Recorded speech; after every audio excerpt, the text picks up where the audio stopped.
Hey, pre-notification gang.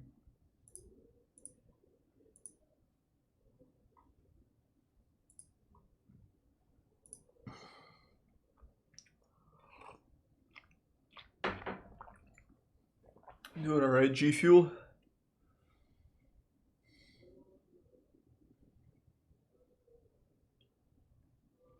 Thanks to the resub fructose.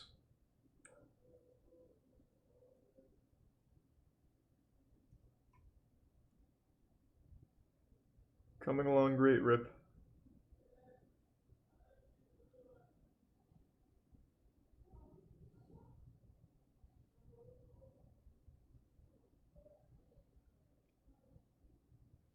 When are you playing Halo again? We'll do Halo 5 sometime this week.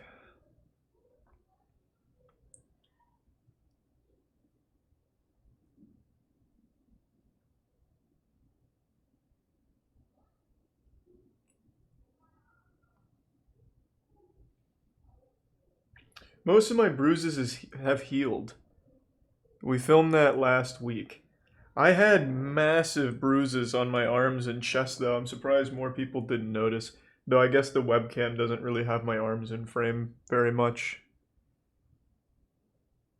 But yeah, I had absolutely massive bruises across my arms and chest.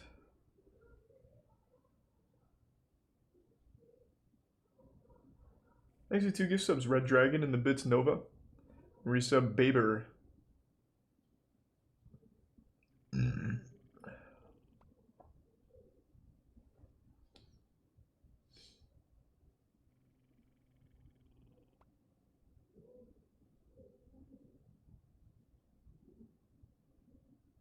Yeah, I heard that he did a full Guilty Gear lore. I'll probably watch it on my own. Thanks to resub Gunk Guy, Rabid Beaver, and Cheesy.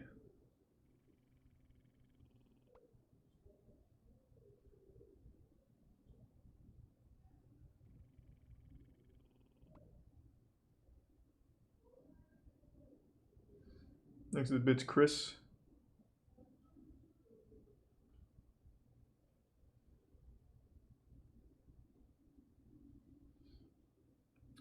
I don't think there's any new Darman, but we can certainly check.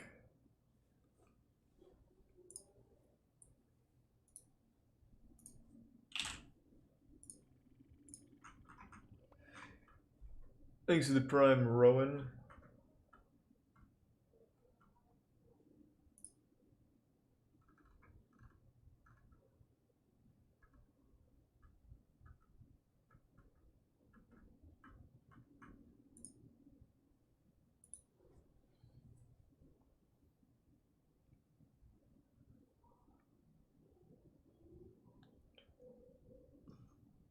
Hey, Frank the Tank, we watched quite a bit of his cooking actually. Hey, good luck at basic tomorrow, Jin. Godspeed. I don't know enough about the Drake Bell thing. Seems like a pretty wild story though. Thanks to the bits, Tacked. A ceremonial magician reacted to the video of the egg curse? What?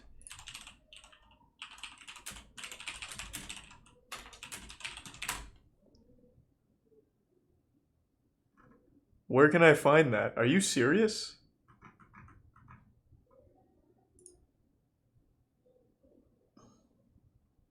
And what the fuck is a ceremonial magician? Thanks to the bits, Cyrillic. Daniel Larson, is that his name? Isn't that Bob Larson's son?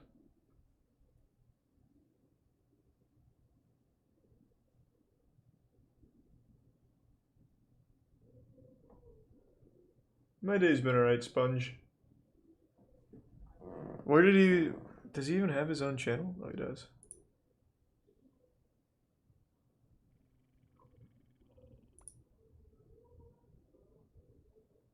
Is this Bob Larson's son? I don't think so. It would have been, what, like 5 months ago? Fuck. Let me just maybe search for egg.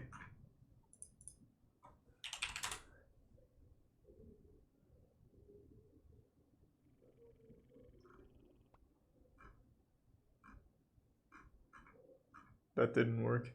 Thanks to the resub Kapski and Smokey.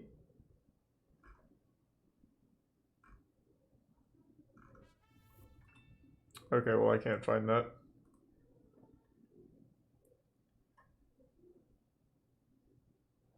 That's sweet. Thank you, Undead, and thanks to the resub Paxel.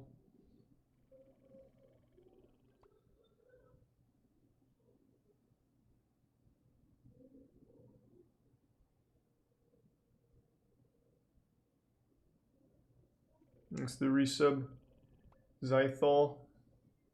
And the 2 gift subs Butter. And the resub Darth Cuckius. Wrong dude. Who is the magician that watched the egg curse, and did they believe it? Thanks to the resub Julianne and the tier 1 Isaiah, tier 1 Seth Broskini, and the prime Zambi, Ethaniel, Holdog, and the bits Disrelli.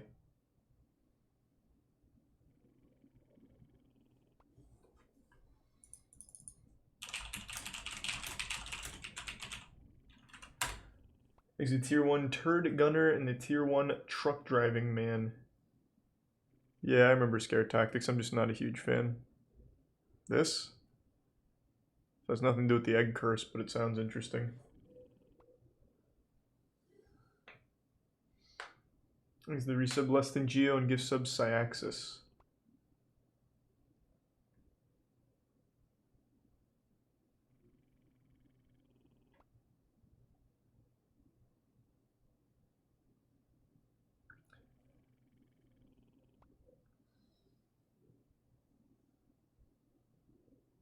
Thanks to the resub Roberto Boberto.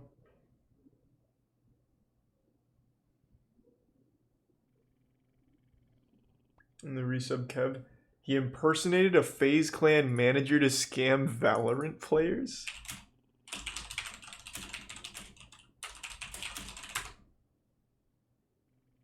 He impersonated... What? That's interesting. Okay, okay. Yeah, I used to like Salad Fingers a lot when I was younger. I think that guy is very talented, Firth. I think he's a very talented guy. Thanks to give sub Cilantro and resub Garbo Pickle. That's sweet, thanks Pickle.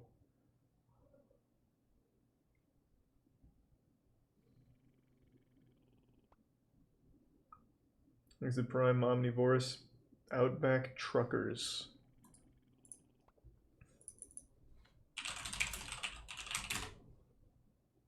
Jesus Christ, I'm not watching fucking 43 minutes of this. I'll watch like a shorter one, maybe.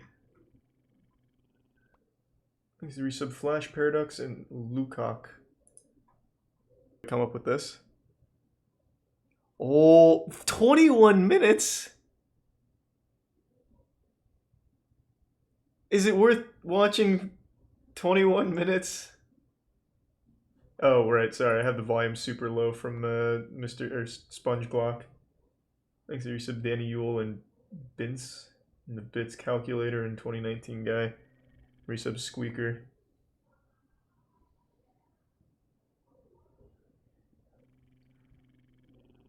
And the resub Revenge of MTC. Okay, let me check it out for at least a minute.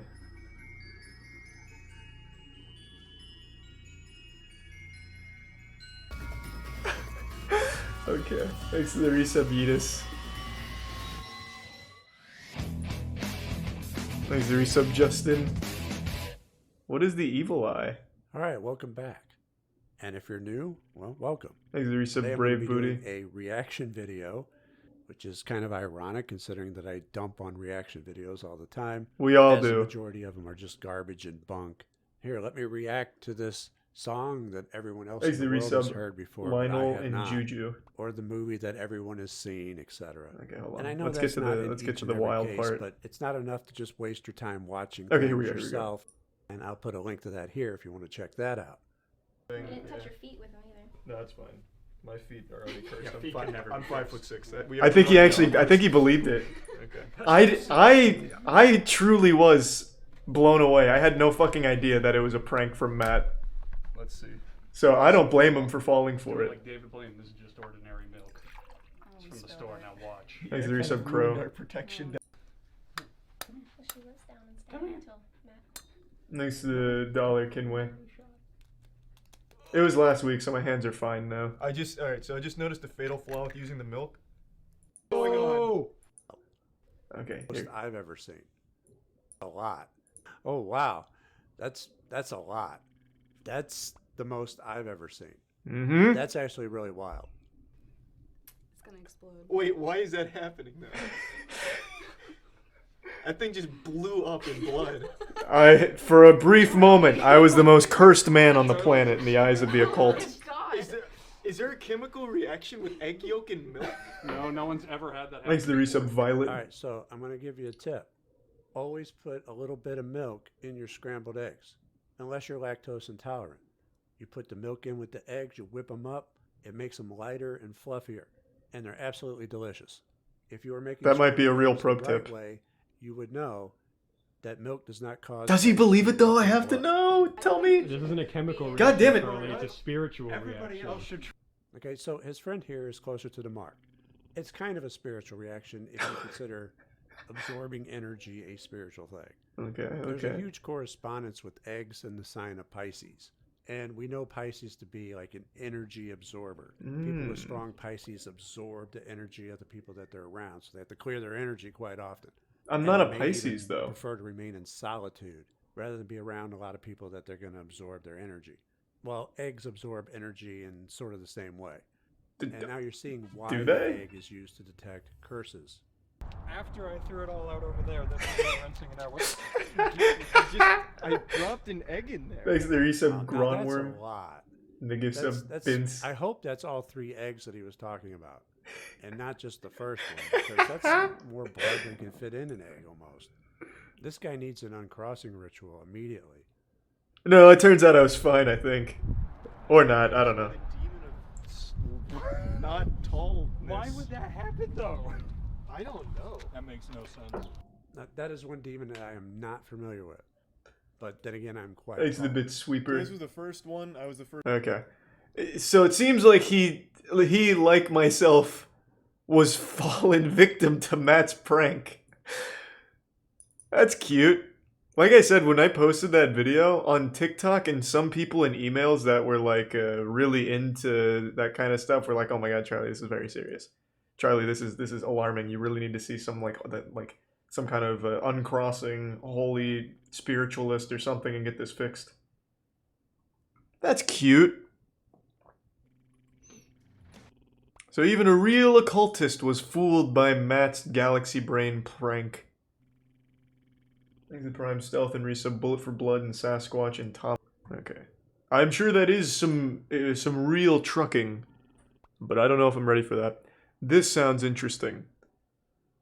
So a guy impersonated a FaZe Clan manager to scam Valorant players. I didn't even hear of this. But it looks like it's brand new, which is probably why I haven't. There's a tier 1 spoon in the Prime. Malian and Fat Man.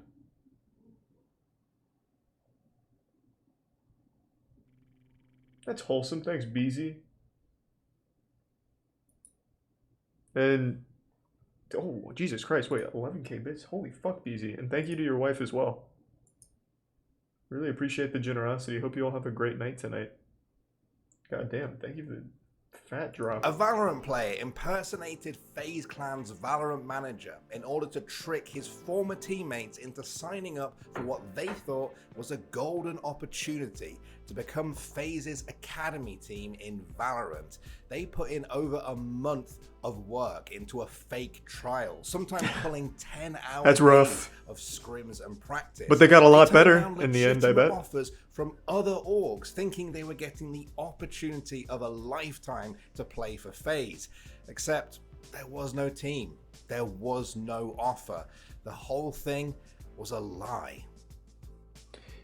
Yeah, but like I said, they got better. Like, I bet they're much better players now for it. And now they're ready for a real team. My team. Videos recently on this channel, and like me, you might be feeling like you don't know who to trust out there in the world anymore. Well, you can trust us here at The Score Esports.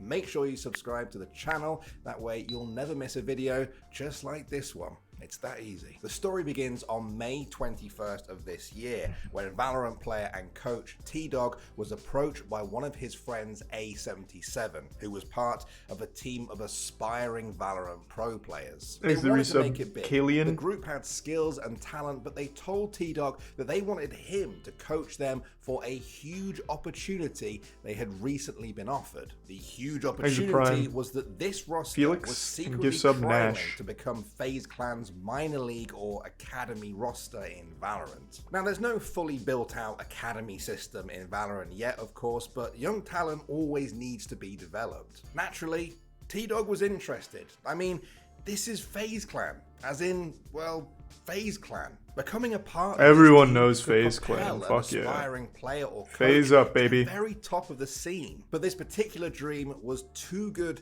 to be true. Now, if you were in their shoes, you might be asking for proof at this point. Well, the proof Thanks to was resub, DeSoto. provided to them by one of the players on the team, Joseph Silent Oliver. Silent showed T-Dog something that had already convinced the other players Thanks to that resub, this was a Insufferable. real offer from FaZe. Screenshots of DMs between himself and Infamous, FaZe Clan's Valorant manager. The screenshots were of direct messages, apparently from Infamous, which explained Let's take a peek here.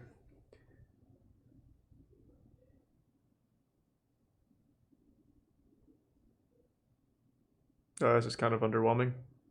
that the org was looking for a No shit semi-established pics. I'm team not to work interested. with, quote, behind the scenes. Now, I can't really get much further into the video without pointing out what you might have already guessed by now, that these DMs were faked. Infamous really is FaZe Clan's Valorant manager, but these messages absolutely did not come from him. Infamous had never spoken to Silent. Silent had faked the initial conversation. Well, I and can't then believe it. continued to do so in order to string his team along. In the screenshots, the fake Infamous went on to explain that Silent should get back to him when he has a team of 5 players that have some experience under their belts, at which point he So would what's the end spread goal word here? around FaZe Clan's management to keep an Maybe eye on Prime them. Bill, yeah, Right. and Before we Pac-Man. delve too far down the rabbit hole here, let's quickly talk about the motive for this. Oh, scam. nice. I just Why asked that question. Would Silent do this? Well, in the fake DMs, Silent talked about one of his friends who was playing semi-pro CSGO in the MDL, who, according to Silent, felt like he was, quote, wasting his time playing CSGO, and that he could make a bigger impact in Valorant. For those of you that don't know, the MDL, or Mountain Dew League, is Maybe a later, tier Chris. 2 CSGO. Of course I've seen Double It's not King. the absolute pinnacle of the game, but it's a big deal for aspiring CS pros. The MDL player that Silent was referring to was Vic, who'd been a long-time friend of There's his. so many To put goddamn it names. simply, I'm Vic having was a hard time kinda keeping on the up. fence. Sure, he was enjoying his time in Valorant, but he still had one foot in CSGO. Now, Here's I a tier spoke 1 to T-Dog, Kerwin. and according to him, Silent didn't want his talented friend to drop Valorant altogether and focus solely on CSGO. Valorant was just a side thing for There's a Vic. Prime He didn't actually Decap. want to do it, but Silent knew how good he was, and what he ended up saying was, You said Mudahar made a video on this? Because I'm having the hardest time following this one. And why I should care. This is making a very cool subject seem very uninteresting.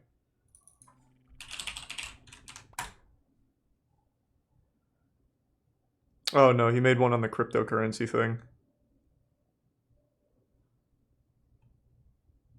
That's very different. Thanks to the gift sub Rhett and the resub Austin. What do you mean ADHD? I watched that for 4 minutes and I still don't understand at all where the fuck this is going. It seems very boring. But I love the concept. And I guess I'll give it more A time. Valorant player impersonated right? You know, Vic didn't play Valorant at the time. As far as they know, you know, it's just Silent's ESEA account with a different name. You know, that's all he has to say, right? So, That's we've sweet. got Thanks, Bloodshed. Silent with this long-time fixation on Vic. We've got T-Dog being brought in to coach the team, and we've got everyone being strung along by these fake DMs between Silent and FaZe's Valorant manager, Infamous. And every time the team raised any sort of suspicion, Silent would produce resub, another fake Sublaki. DM between him and Infamous. Silent told the fake Infamous, which again was also Silent, that his team are unsure about whether to commit to the grind and that they're worrying about being over. The fake infamous then conveniently encourages them to keep going and even hints at a contract in the near future. This would put their concerns to rest for the time being and they would get back to the grind. This kind of sucks. Scrimming, practicing, reviewing. Thanks to Resub They Bunnies. put in some serious hours to chase their Moms? goal. We'd scrim around 4 hours each day, which I would have to. Yeah, it's just not very interesting. What a shame. This is a little more concise. What's the conclusion? It went downhill so fast. Thanks And then to he talks about Resub some kind and of final lie he Anarchitect. did to try and pull the plug on the entire thing, and finishes up by saying, bottom line, this whole situation was created because I'm a selfish person who looks out for himself before anyone else. I hope to be able to grow from this, and I'm not posting this in any way for sympathy or to ask for forgiveness. What? I do not deserve it. All the comments about me, I deserve 100%. To the team, I realize there is nothing to be said to change your outlook on this at all. I deserve your hatred. I do not deserve to be forgiven. I want nothing more than you guys to sit Jesus together Christ. and find a fifth that isn't an anchor, so your last month of having to put up with me was not a complete waste of utter time. Jeez. And then goes on Okay, to calm- replies oh to God, people calm down. apologizing as well. So an utterly crazy story, a disgusting story. Make sure to go check out those Twitter posts. All of those players are all I'll pass. Very uninteresting. Alright. I like the idea of it, but it's actually pretty boring. Thanks to the Resub Agent Rick. We'll do Court Cam later.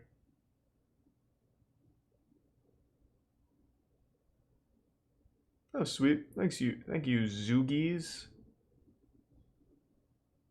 Doomsday couple.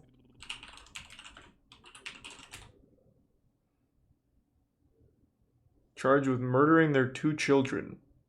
Yeah, it sounds a little extreme for Twitch. Don't you think?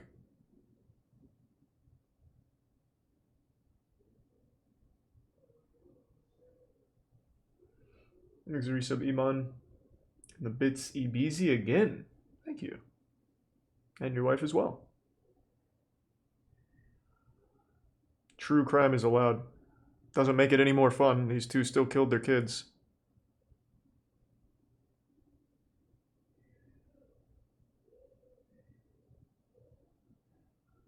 It's awful, but very interesting. Okay, you know what, if you say so. The mother and stepfather of 2 Idaho children who disappeared in 2019 have now been charged with their murders. Lori Vallow and Chad Daybell are due in court today. They are accused of killing Vallow's children, 7-year-old Joshua and 17-year-old Tylee. Officials say the couple may have embraced doomsday religious beliefs. Daybell was also charged yesterday with the murder of his late wife, who died 3 months before he married Vallow. Well, didn't get a whole lot of information there, huh? Leave it to the Today... Jesus, leave it to the Today... Holy shit, leave it to the Today Show to suck ass.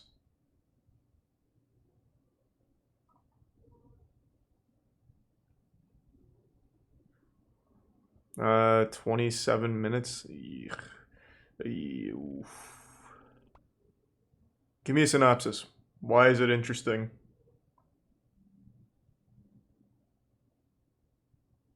Next to the resub helmet.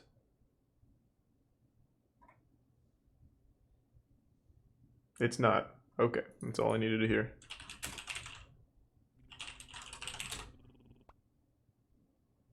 This? A short film about moms? Oh god, is this Sam Hyde? Ugh.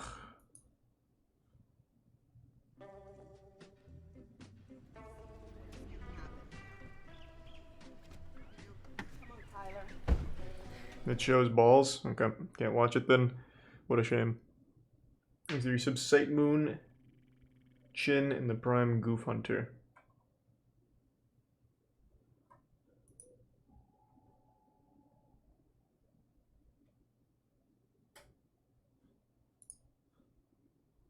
In 2019, North Korean leader Kim Jong-un ordered the demolition of the world's first floating hotel docked in North Korea. The hotel is currently owned by a South Korean company that bought it from a Japanese one. I already It was a watched major the hit in Karen trailer Vietnam, last but time. it was originally made for Australia, designed in Sweden, and built Thanks to in the Prime Singapore. Silver King. Traveling over 14,000 kilometers around the world, the hotel has experienced cyclones, fire, World War II ammunition, and a murder.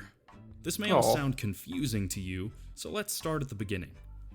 In the 1980s, Doug Tarka, the town developer of Townsville, and his son Peter Tarka wanted something unusual and innovative to attract tourists to their city. Townsville is a city in Australia located near the famous Great Barrier Reef. What a cool name. They'd literally name themselves after Powerpuff Girls. Is the world's largest coral reef system. The unmatched beauty of the life under the seawater brings millions of tourists from around the world to this area. The original plan of Doug Tarka was to permanently moor 3 cruise ships along the city coast to create a safe anchorage on the reef, but this plan was later rejected as being too impractical. They then came up with another brilliant idea. They would build the world's first floating hotel. Now, I know what you're thinking, we already have floating hotels. They're called ships, and they've been around for centuries. Yeah, but Doug Tarka didn't want a ship, he wanted a floating hotel. He believed that you could tell the difference when you see one. The floating hotel would be 7 stories high, 90 meters long, and its width would be shorter than that of a typical cruise ship. Unlike a ship, it would not propel on its own. Rather, it would sit still on the seawater and could occasionally be moved from one place to another. It sounds miserable. What's the point? A Swedish company designed the hotel, and the construction began in Singapore. All the misery of being in a hotel, but with the benefit of being stranded in the middle of the ocean. The hotel building costs came with a hefty price tag, estimated to be up to $20 million US, and adjusted for inflation, around $42 million in 2020. It's quite literally Alcatraz. They made Alcatraz. Was towed all the way from Singapore to Australia for its grand unveiling. A massive, heavy lift ship carried the hotel more than 4,000 kilometers to its destination off the Australian coast. After arriving, it was connected to a number of anchors to stop it from floating away. The floating hotel was named the Four Seasons Great Barrier Reef Resort after the names of 2 stakeholders, Four Seasons and the Great Barrier Reef Holdings Limited. The hotel sat over the John Brewer Reef in the open sea some 70 kilometers off the coast of Townsville. Why? From a distance, it looked like a 7-story building was resting on endless seawater. As you come closer, you could see that the hotel was much more than just a giant building. It was a world-first attempt to have people staying on the reef in a floating hotel. The hotel building was decked out with all of the typical in-hotel luxuries, including 200 lavishly furnished rooms, along with a glowing neon nightclub, discos, bars, a gym, a sauna. Is there anyone under the age of 50 there? A 100-seat theater, a conference center, and a helipad. Want to play tennis on the surface of an ocean? The hotel has a floating tennis court. Fancy swimming in fresh water while surrounded by the endless seawater? The hotel even has just go on a cruise. Just go on a cruise. The hotel was the perfect place for diving, fishing, and other underwater exploration. Guests could also submerge themselves in underwater adventures with the use of the hotel's submarine. Other fish spotting opportunities came in many forms. Guests could jump straight from a platform into the sea for a casual mid-ocean swim, while glass-bottom boats allowed for low-stress views of the ocean's residents. The hotel also had an underwater viewing area where visitors could feast their eyes on fish without ever leaving the hotel. The hotel was surrounded by colorful coral, which the area is famous for. Other creatures and critters in the area included giant clams, reef sharks, blue starfish, and a whole range of fish. For those interested in tasting the delectable delights of the 7 seas, there were 2 restaurants in the hotel with plenty of fish on the menu. Diners had the opportunity of tasting some of the freshest fish around. This seems like such a miserable experience. The hotel was one of the best things that happened to coral reef tourism in the area, but only on paper. In reality, the hotel was a disaster, to say the least. Please resub Cosmic. The Great Barrier Reef Resort looked good on paper, but it had gotten into hot water right from the very beginning. Check it out, First, Krusty. a contract dispute with the Singapore shipbuilder delayed the delivery of the hotel for over 6 months, and when it did finally arrive in Australia, Cyclone Charlie struck, and 62-mile-an-hour winds buffeted the 7-story luxury hotel. The damage was minor, but the hotel couldn't be opened until March of 1988. The delay cost the owners millions of dollars in lost revenue and canceled tickets, as the hotel missed the lucrative North Hemisphere winter tourist market. With reduced prices and the hype around the novel concept of a floating paradise, the hotel opened with a good 85% occupancy. Oh, that's not bad. Even then, all these unusual attractions came at a hefty fee. One night in the hotel could cost anywhere from $550 to $1,100 per Jesus room. Christ. A major reason for the high prices was the unusually high operating cost of It's the hotel. Guantanamo Bay that you pay to go A typical to. cruise ship travels from one place to another, exploiting local laws and loopholes to keep the operating cost low. This wasn't possible in the case of the floating hotel. Situated in the Great Barrier Reef Marine Park, this hotel had to measure up to the strict environmental standards to protect the sea life surrounding the complex. There was no toxic paint on the hull, and no waste was discharged into the surrounding water. Instead, all sewage and liquid waste were treated before then being dumped many miles outside the reef.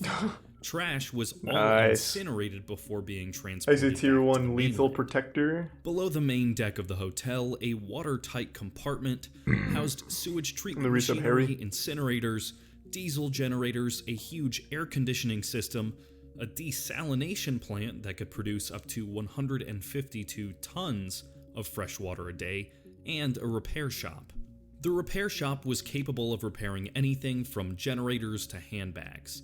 The hotel even had a lab where marine researchers studied seabird droppings to make sure the hotel wasn't feeding scraps to local birds. What? Because of these measures, the hotel was thought to be completely unharmful. You had to bird shit researchers? Why? The hotel was anchored some 70 kilometers away from the coast of Townsville, and the only way to access the hotel was via water taxis, which would ferry guests from the shore all the way to the hotel's entrance, in a journey which took 90 minutes and cost $120. There's the resub overlord. Alternatively, richer guests could take the quicker and more luxurious 20-minute helicopter jaunt that cost $325. Rough weather often disrupted these journeys. If choppy water, high winds, or bad weather struck, it often would become difficult for boats and helicopters to undertake their trips. Visitors would often cancel their trips because of bad weather, and even those who could make it complained about high turbulence and seasickness. In August of 1988, one of the taxis caught fire and the passengers were seriously injured. The main selling point of the hotel, the Coral Reef site, was also a little strange. Between 90 to 95% of the coral in the John Brewer Reef had already been eaten up in the preceding 5 years. Johnson Two boy. invasions of the crown of thorns starfish had gobbled up the vast majority of the coral. Furthermore, guests who didn't do scuba diving or snorkeling often complained about the lack of live entertainment in the hotel. The widely marketed swimming pool was long gone in a cyclone attack. The final nail in the coffin came in the form of World War II ammunition. In September 1988, some scuba diving guests found 100 tons of World War II ammunition, including anti-tank missiles, only 3 kilometers away from the hotel. The Navy investigated and claimed that the ammunition was just far away enough not to pose a threat.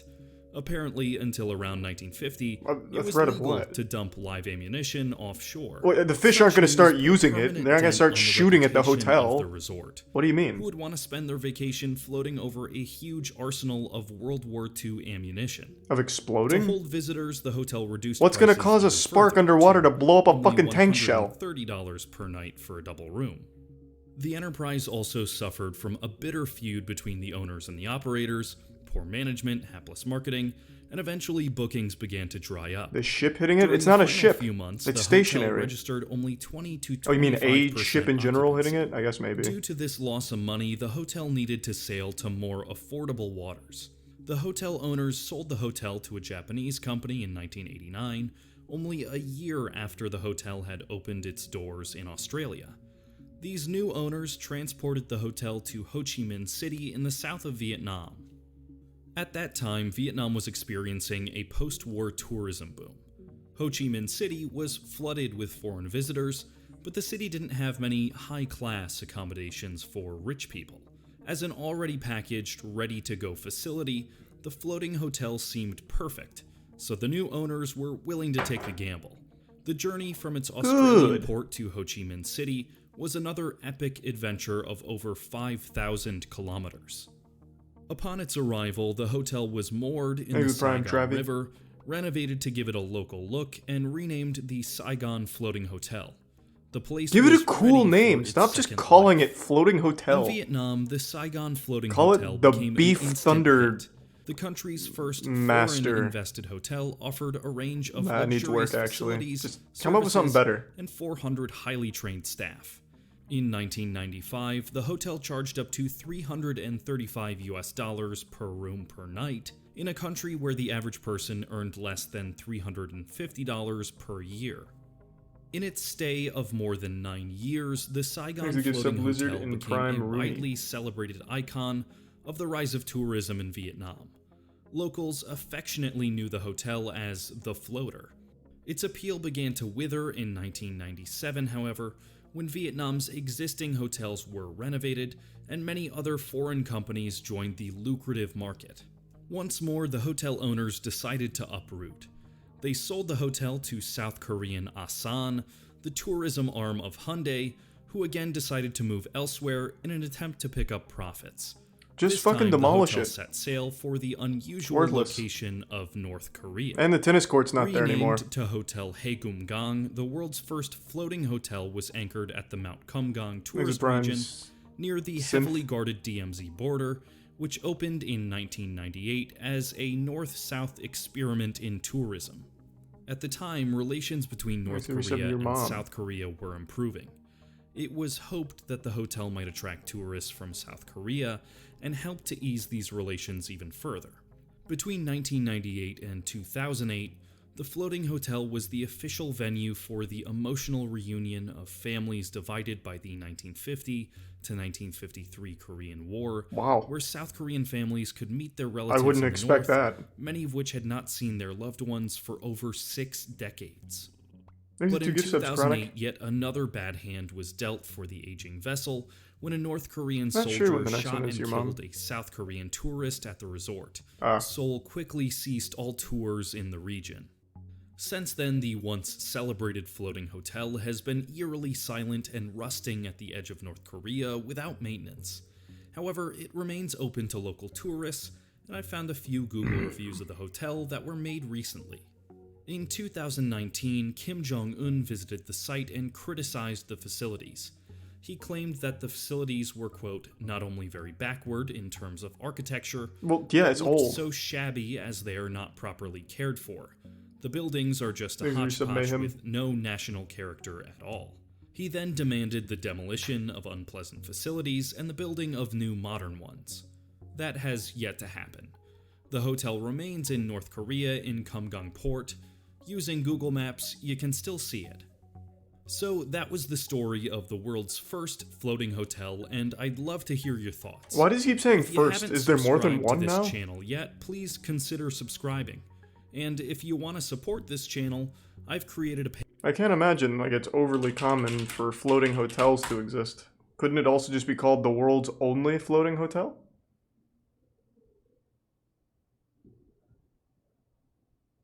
Makes the resub Bazer Taser. Oh, Bazer Taser. And the resub Rohan. Of course, I've watched Buff Corel. Very familiar.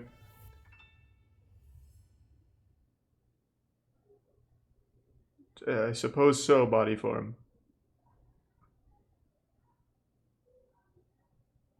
He says that just in case there's a second one. Yeah, I don't think there's any risk of that. This first one didn't go very well. It's just a worse cruise. Like the absolute worst cruise. Next resub Spectre, Piss Enthusiast, and Tier 1 Burner.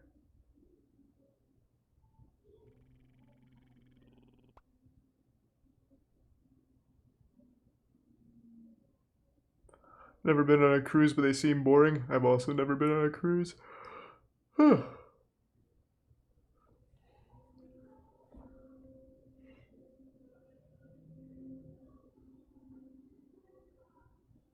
Here's the prime tack.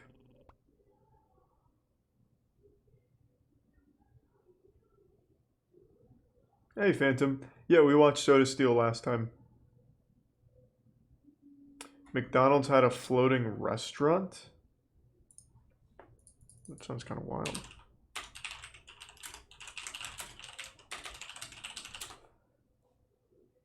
The McBarge? Okay, that's pretty fucking cool. Looks like something out of Fallout. Alright, let me tinkle real quick and I'll check that out.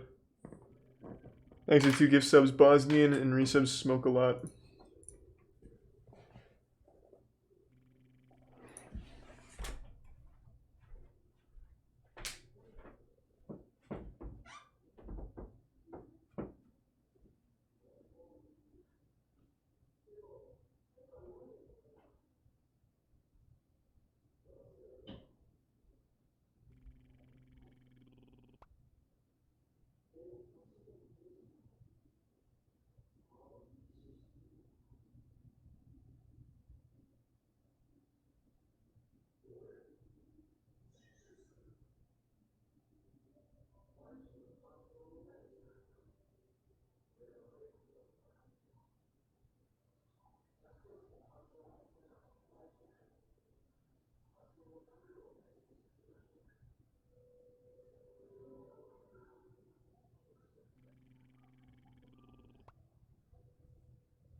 I'm back, team.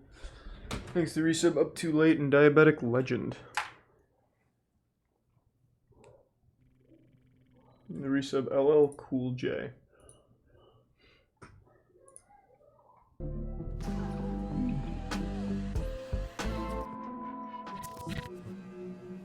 Thanks to the resub Falcon Robot and gift sub Burner.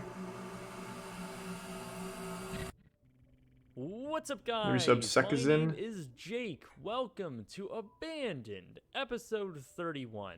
This, of course, is the show where we talk about some of the most interesting abandoned places in the world. Vancouver is one Nice of with Prime Canada's Baconator. largest cities. A city known for its beautiful views, extravagant condos, luscious parks, being a popular cruise destination, and much, much more. The city is There's the also resub known for 130, its hosting of Subaru, Expo and 86, Prime George. a World's Fair event which was the last to be held in The North resub America. Jader.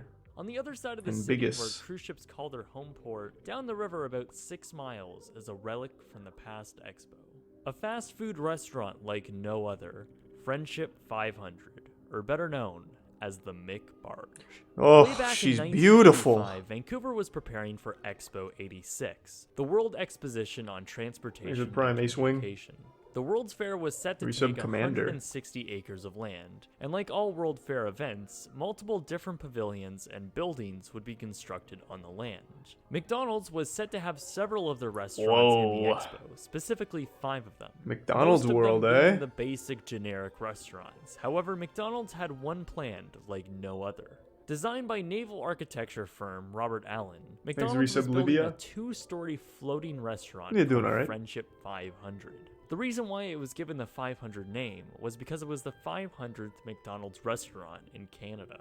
Though technically it wasn't the only floating McDonald's in the world. Even though dates are a little skewed, sometime in the early 80s, the fast food chain opened a riverboat restaurant in St. Louis. And sometime in the early 2000s it later closed. With $12 million collectively being spent on all 5 new restaurants, Friendship 500 was launched and taken upriver to serve guests. I wish they could do at some Expo Bioshock 86. Infinite It shit. was rumored though that the final cost of Make a Friendship flying 500 McDonald's. was around $8 million. Along with the fair, the McBarge opened in May of 1986. Oh, hey, Ronald.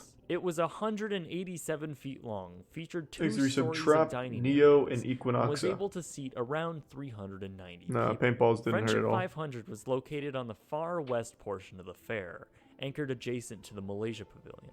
People absolutely loved the restaurant, and collectively throughout all the other McDonald's restaurants in the expo, It looks pretty was one of cool. the most popular and profitable. In fact, throughout the entire fair's run in 1986, the restaurant had sold more hamburgers than any other McDonald's restaurant in British Columbia. This was Wow. probably because of the design to this floating restaurant just being so unique. Thanks, Its Risa early Melty to and mid-80s modern design was Hauha. eye-catching enough, along with the fact that it was on the water. The interior was also something to be desired, as it was What? a It new looks like look for shit. the fast food chain, with wood floors, framed art, Looks and like- plants throughout.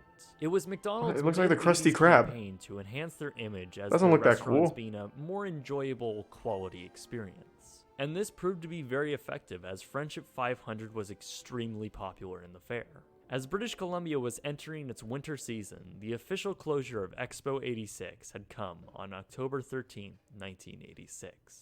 Now, the fact that the McDonald's restaurant was floating wasn't just a gimmick. The idea behind it was actually pretty clever. Once the fair ran through its 6-month lifespan, the barge could just be moved to another destination. This made the initial investment of the alleged $8 million much more justified. However, as Expo 86 was Hey, being is that developed, Epcot? the McBarge was still trying to locate a spot for it to travel to. And as 1987 came in, Friendship 500 continued I have to not anchor watched the in its tag original championship spot this year. closed. Even though McDonald's had negotiated a 40-year lease, Thanks, Risa Vancouver City Poe. Council denied McDonald's request to continue operating post-Expo 86. McDonald's continued to search for new potential places to dock the barge, however to no avail. As all of their proposals were turned down, the barge continued to sit in the former Expo 86 location for another 4 years. Keeping the barge What a there shame. closed cost the company around $150,000. So many hamburgers were just to sold meet there, its and now look at expenses. them. The former fairgrounds land was eventually sold to developers, and of course, they wanted the barge gone. Thanks, So Risa in July Rafferty. of 1991, McDonald's had given up fighting for the future of the barge, and now had to find a place to dock it while it was in limbo. So Friendship 500 was taken up and around Vancouver, down the river, and anchored offshore in the Burrard Inlet. Anchored only 7 miles from its original dock, resting about 200 feet offshore of an oil refinery. Thanks, Risa The Megan. 187-foot-long restaurant was left floating there indefinitely and abandoned. Despite the rapid deterioration of Friendship 500, Who it are was these still two? considered to be an asset and was soon Mafia sold from members or something? McDonald's to several What is new this? owners. Despite this, though, the vessel remained untouched and abandoned for years. Other than the removal of the interior furniture and some fixtures, the interior of the restaurant remained untouched. It wasn't until Good paint, though. 2003 when Marvel and New Line Cinema had Oh. rented the barge as a filming location Thanks for for their some Megan upcoming and the film, 10 gift Blade subs. Trinity. The Night Stalker's Bay headquarters was Royce? this barge that was a restaurant for. I hope I didn't Expo fuck up your 86 name, but thank you for the and 10 sitting gift out subs, on the coast Bay. of Vancouver for years, and I got to thinking, what if we dragged this barge into port and turned it into our Night Stalker's lair? And it's just a shell with windows, and we're putting in all the technology, all the weapons, the armory, everything the Night Stalkers do to slay vampires. The Yeah, I've movie never was seen Blade released in Trinity. December of 2004, and while I've never I seen know that's it, Jessica from what Biel, I've though. heard, it wasn't really that great. Not much of the barge was changed for the filming, however some past relics from the former McDonald's were obviously taken out, and some walls were repainted. The exterior remained mostly the same, and by 2004, the McBarge had returned to its original Oh, anchored like spot Beyonce in with an Burrard R. Inlet. The former restaurant was once again left Beyonce? abandoned, with the future still unknown. Well, thanks It for 10 wasn't gift until subs. I'm gonna give some 2009 when the Tim. man who bought the McBarge back in 1999, Howard Meekin, had big and expensive plans for the former restaurants. The plan for Friendship 500's future was to bring it into an extensive rehabilitation and dock it in a town called Mission, British Columbia. It's about 40 miles from Vancouver, and part of the development was to make it the centerpiece of a $10 million floating complex. Docks Why? would wrap around the base of Friendship 500 with light commercial and various food offerings inside, including a high-quality restaurant. It would have been called Sturgeon's on the Fraser, named after the river it was on. As 2010 came in though, the proposal was still awaiting approval by City Council, and soon after, the concept was rejected on grounds that float planes would produce too much noise. So once I haven't again, seen hope Black for Widow the yet. It's not McBarge out to yet. ever be used Thanks, again Resub Kilt. was kinda low.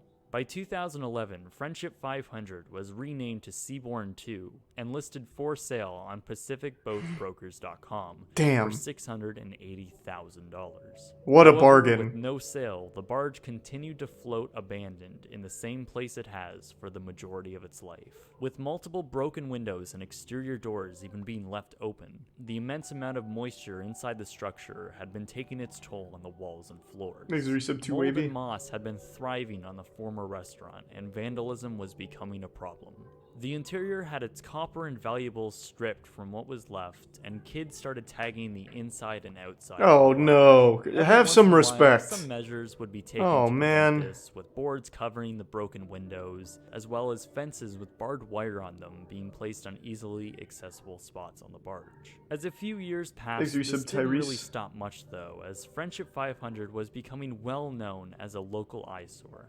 And as more time passed, concerns began to arise on the possibility of the barge even sinking. By 2013, the entire structure was listing. However, the barge's owner claimed that Friendship 500 was built to last 90 years, and that it had multiple watertight compartments. Yeah, I'm sure it's Finally, fine. News broke in 2015 that the McBarge would see a future use. Whoa. Despite its extremely run-down appearance, the dream Howard Meakin had to see McBarge in use once again never left him. The plan was, by late 2015, the barge would be moved up to a maintenance dock in Thanks, Resub Maple Ridge, Zionos. British Columbia. The barge would then undergo a $4 million renovation. What a for an waste of unknown money. purpose. Holy shit. In late 2015, the exterior was majorly cleaned up with a fresh coat of paint over the massive graffiti and white boards over the broken windows. And as promised, on December 22nd, 2015, 2 tugboats took Friendship 500 McBarge, 52 let's mile go! journey through and out of Burrard Inlet, around Vancouver, and down through the Fraser River to its new destination. The new purpose of the barge, though, remained unknown, as Howard had signed a non-disclosure agreement. Exit Prime, The only Hush. information the public was given about The the Resub project Zionos. was that it would be ready by 2016, but they never met that deadline. No, So what is the McBarge! status God, of it why? now? Well, as early Q2 of 2017, Friendship 500 is still docked for renovation. There's the Tier 1 Most of Gotez the and the interior Prime has been Fleet. gutted, but work seems slow overall. I actually have talked to an individual who is involved with the renovation, and confirmed to me that the project is still waiting for the necessary funds. As for the original Expo 86 point that Is there some McBarge was caboose? docked in, well, since 1991, the land has now become a mixture of parkland and condominiums. I mean, of course, it's Vancouver. McBarge was an icon of Expo 86. It was loved by And it's an thousands for icon its now. unique features and forward-thinking design. We never forgot It's the been McBarge. 28 years abandoned, 24 of which in the Burrard Inlet, aimlessly floating with no real future. Thankfully, a plan had been set to have this historical, unique icon saved. It's pretty rare to see something that old and deteriorate Thanks to to the Prime point it was Sturbin. at and still be saved.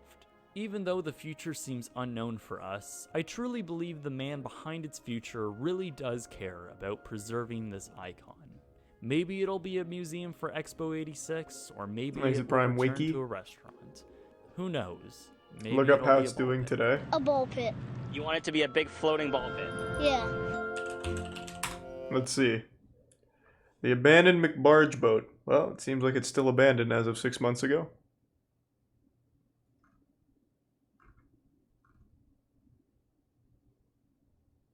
Abandoned due to flesh-eating bacterial infections.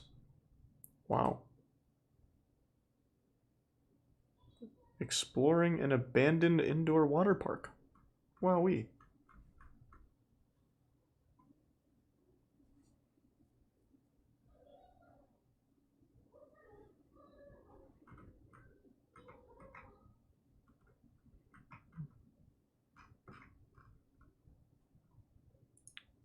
Have you seen The Dead Shark? Sounds very familiar.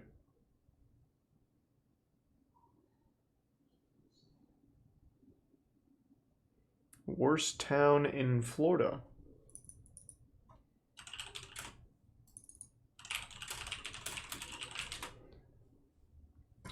Pahokee. Hey, I've heard of Pahokee. At least I think I have. There's some really fucking dumb names in Florida. Pahokee definitely sounds familiar, though. Why is it the worst town?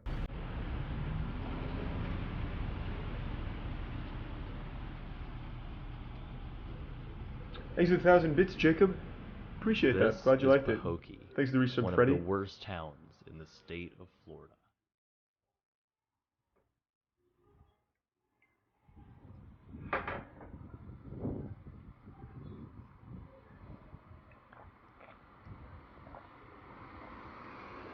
It looks pretty cool to me.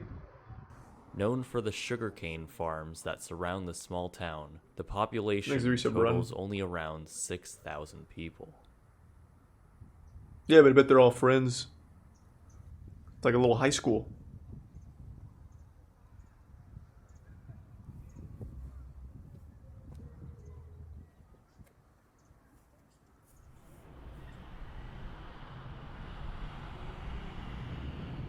See, that's convenient. That doubles as the church and the prison, I think.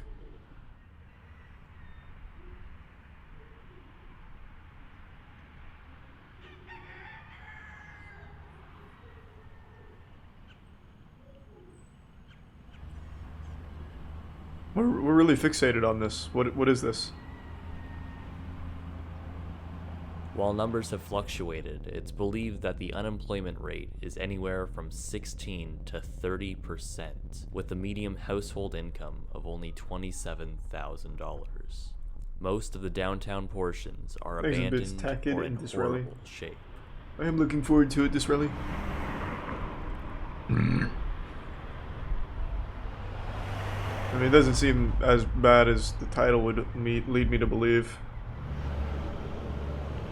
Is it tier 1 Cajun?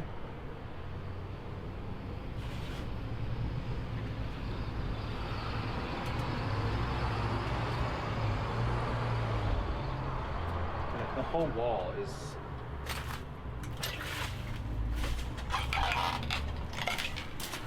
Follow Dan Harmon. What do we got?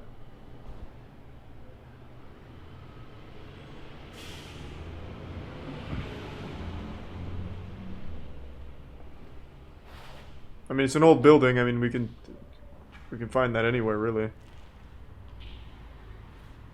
Thanks the resub, Dragon Knight.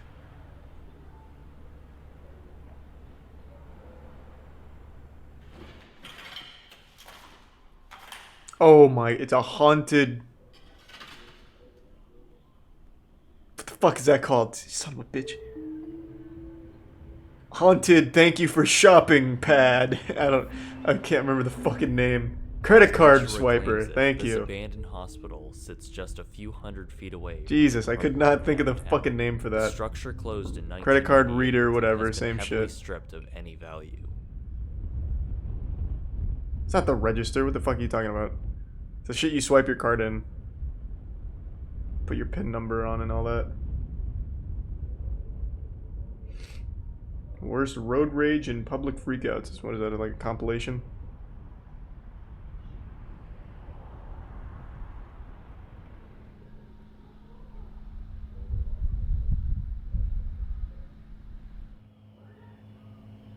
While very eerie and afraid that we would run into homeless, we quickly realized something else we should be afraid of. Drugs. There's wasps everywhere. Oh. It is awful.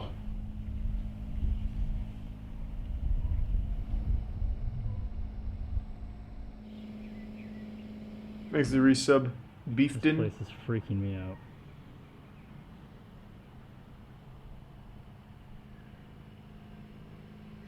This isn't a very good video.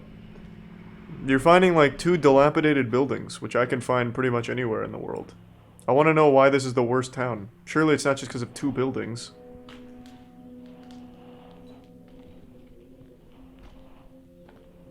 This place has been so gutted.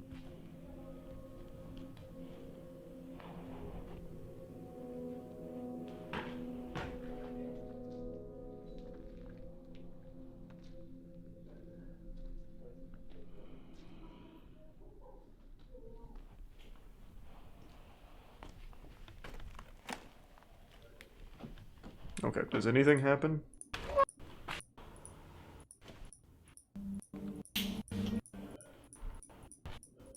They spend their entire time in this building.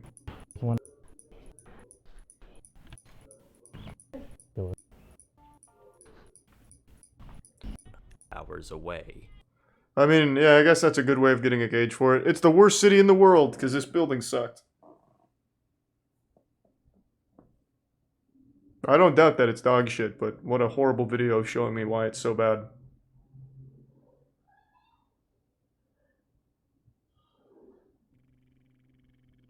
Here's the prime Hokage. Tokyo's most expensive penthouse apartment.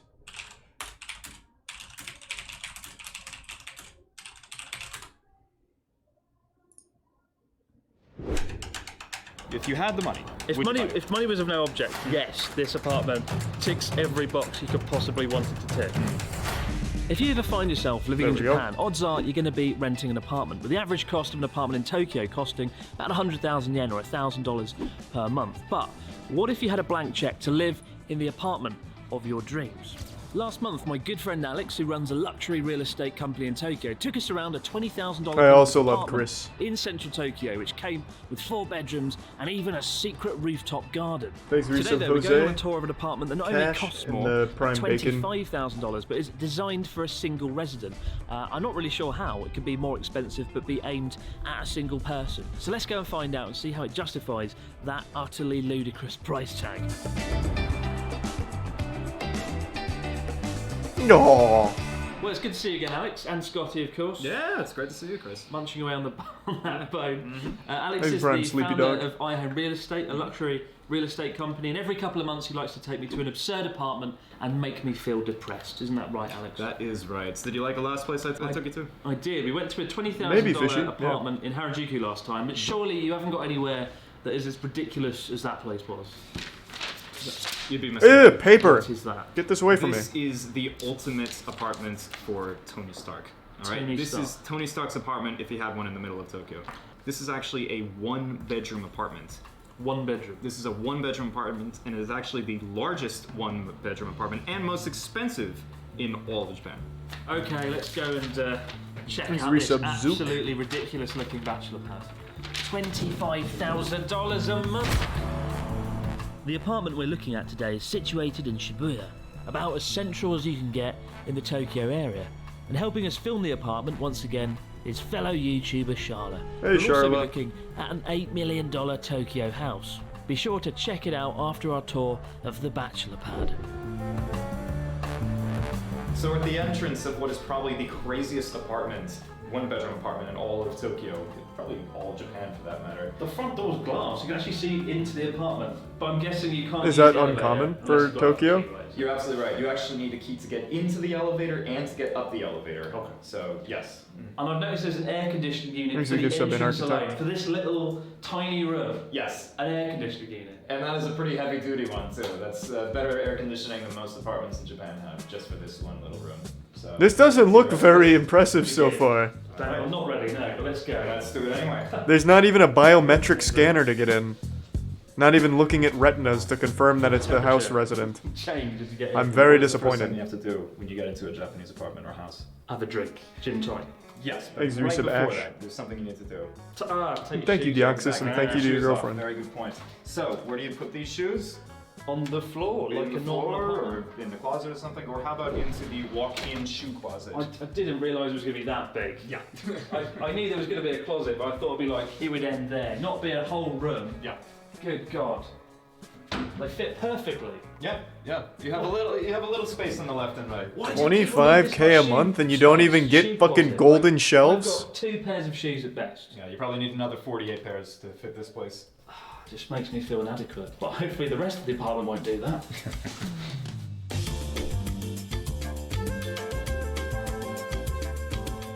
So you step in through this hallway, go right past the first. Man, this is so underwhelming. What the fuck? This insane living room. Oh my God. Look at the views. We've got like 3 different angles. You've got Shibuya. Yeah, no marble, Tokyo Tower over there. no And Republic anything. Hills. I mean, that is One hell of a view and one hell of an echo as well. That's how big it is. Listen to the echo. That gives you a sense of scale. This would be Now, 3 to just want 4K a month to where I imagine live. something, all right? Okay, let's not So get carried you away. I mean, it's are still the pretty head big. of a Middle Eastern oil company, right? You come over to Easy to Japan. imagine. You come over to Japan, right? Where do you live? I want to live here. You want to live here, exactly. This is the place for the kings of the Middle Eastern oil companies. What? But I can't Thanks, become a Yusuf king of a Thunder. Middle Eastern oil company. Can we have a Not that hypothesis actually. where I can actually live here? So, wait, I'm super confused. Maybe this is because I don't understand Japan. This is an apartment, right? Are you supposed to furnish this yourself? For 25K a month? At least in all the other overpriced dog shit apartments, it comes furnished. Holy shit, what a scam. Oh my god. Show you, by the way, just what you get Thanks, when you resub pay oranges. 2.5 million yen, or about $25,000 for an apartment every month.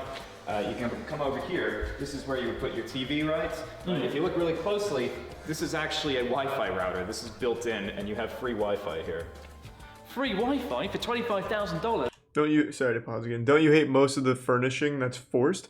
Yeah, but I would never get an apartment for that price and then furnish it. If you're paying that price, it should be like all-encompassing. You have all of the utilities that you'd need, you have all the fucking furniture you would need, and you could like replace it obviously if you want.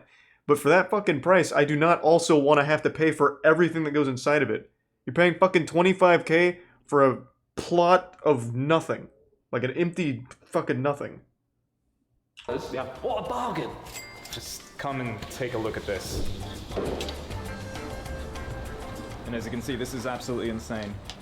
This area is zoned not for high buildings, so this is one of the highest buildings over here. Thanks, Rusev Jake which means that you have pretty Helium. much, other than that guy, unobstructed views of most of the most populous parts of Tokyo. How would you sell this in a real estate manner, in real estate terms? I would say that you have unmatched views of downtown Tokyo, and you can see what it looks like right now in the daytime, but just imagine what it's going to look like at night. Because you have Roppongi Hills, you have Toranomon Hills over there as well, and you also have that large red and white popsicle, Tokyo Tower. Just unbelievable views at night especially. Thanks, Resub So T-Dubs. there's one more thing I have to show you just in this kitchen area. We step through here, we go to a little balcony, right? And if you just follow me through. Step right around here. You'll come and you'll see there's actually a second entrance over here. That's not what I wanted to show you. That's not important. What is important is, so you have all this garbage from this crazy party that you just threw. Where do you put it, right?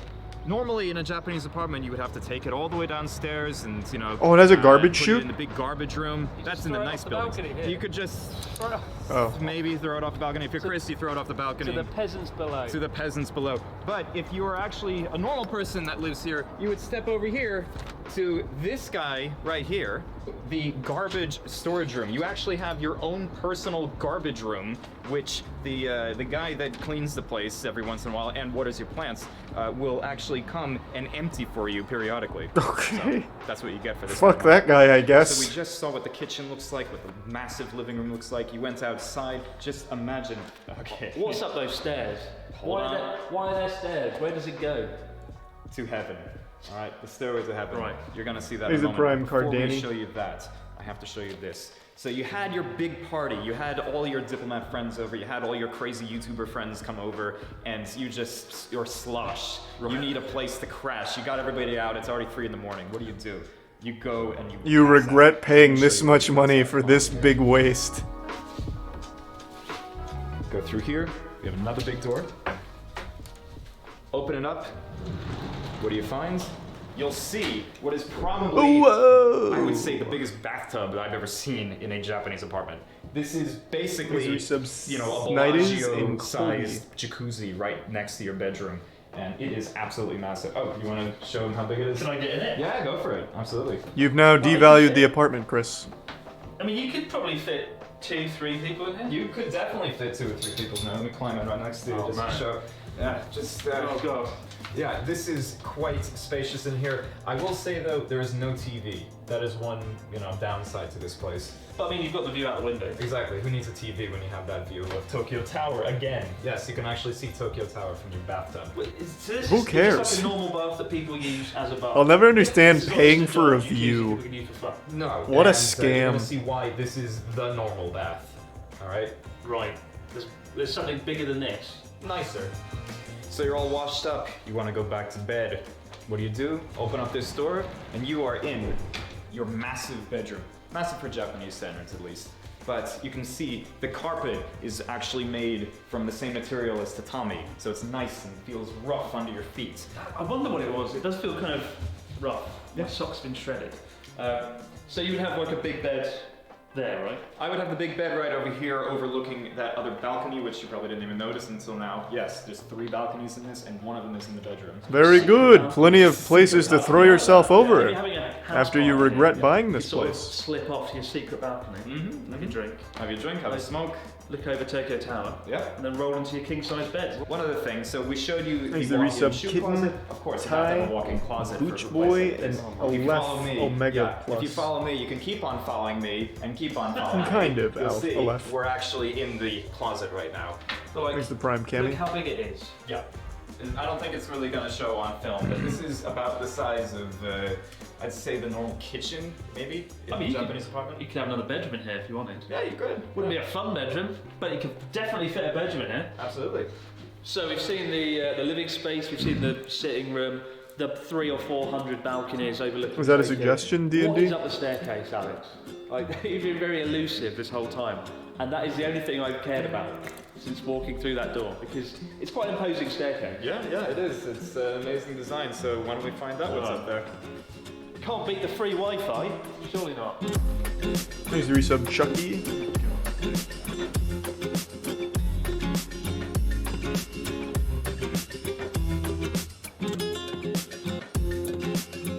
What is a normal Japanese apartment like? That's a good question. I think We'll you do that explained it next, 'cause now perfectly I'm well. curious. That is the reason I said that the bath below is not really, all that interesting. I mean, I thought the 4-person jacuzzi downstairs was good. Yeah. What is that? This is a massive jacuzzi. I'd probably fit maybe 5 or 6 people into there. I mean, in a previous video we did, the $20,000 apartment. Yes. We had a kind of nice outdoor garden, right? This one is better. It's way better because look at the view. Yeah, you can't beat the view. You can't beat the view, and also it's a little easier to use this one. And that one was just a jungle. This is really a nicely, trimmed garden. Aloe vera. Aloe vera. There's herbs. Yes, there's What actually. are we waiting for? There's rosemary. So let's come on over here to the bathroom, and the toilet's going. Yeah, to maybe say hello to me. D&D. Hello, toilet. Just opened up for me. Wow. Now, Chris, you want to come on into the Is bathroom? there tinkle in that toilet? It looked awfully yellow. Chris, hello, toilet. Just come on over here. I need to the investigate. bathroom, and the toilet's going to say hello to me. Hello, toilet. Just opened up for me. Oh no, never mind. It's just the light reflecting off it. I thought our realtor may have said hello to the toilet a bit earlier. And now, Chris, you want to come on into the bathroom? No. No? Alright, well, I'll Chris you anyway. So, yeah, here's. That's a big old bath. Oh my god, that's deeper than I thought. Can we climb in as well? You are not fitting 5 or 6 people in that. You have already reached maximum capacity with 2. Porcelain. And by the way, it lights up. I'm not going to show you right now, but it does light up. Let's fill it up. Yeah. Let's take this video to the next level. Bubble bath it is. God, yes. Seriously, Yeah. I mean, the views. This would be a really good place for a party. Yeah, this would Do you think they did design this floor with kind of party in mind? Of course they did, yeah. So that's the thing. So this building actually has 1 unit per floor, and each of the other units is Hey, there's almost some exactly the Acolyte same and as Trooper. the first floor that we were on. This is the only one with its own second living room and jacuzzi on the roof with And the views resub of Schwalbe. rosemary. Yeah. But all of a sudden, I realised why the $25,000 might be justified. I don't. Not like that. I mean, that is a joke. But you can This kind of seems see why so it not costs worth that much price. when you come to this floor. I think the first floor, impressive, good views, but not worth 25,000. Then you come up here, see all this, see the views of the rosemary and the herbs, and it all becomes quite clear.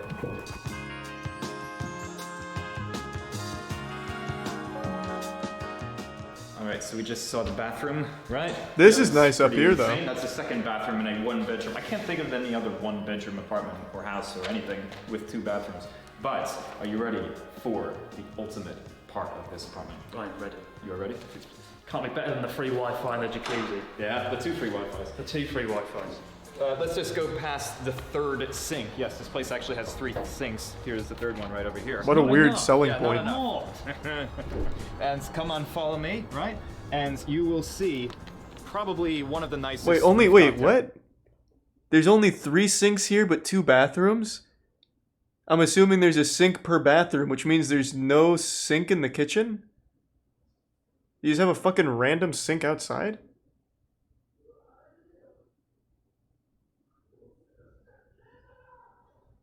Huh. Terraces in all of Tokyo. Not only by the size, not only about how square it is and how you can fit probably seating for 20 people out here, right? Oh, there's no Just the kitchen? I thought I views, saw one the downstairs. Unbelievable views. This is it. Yeah. This Did I not is see one? Beyond amazing. Yeah. How far does the balcony stretch around? Yeah, you can see right over here actually. It's it goes right over here. You like have a morning jog? You could have a little morning you jog. could look at this, right? Look at the size of it. One of the things this year, obviously, a lot of people have been locked down, can't leave their apartments. Sure. We had it in Japan for about 2 months.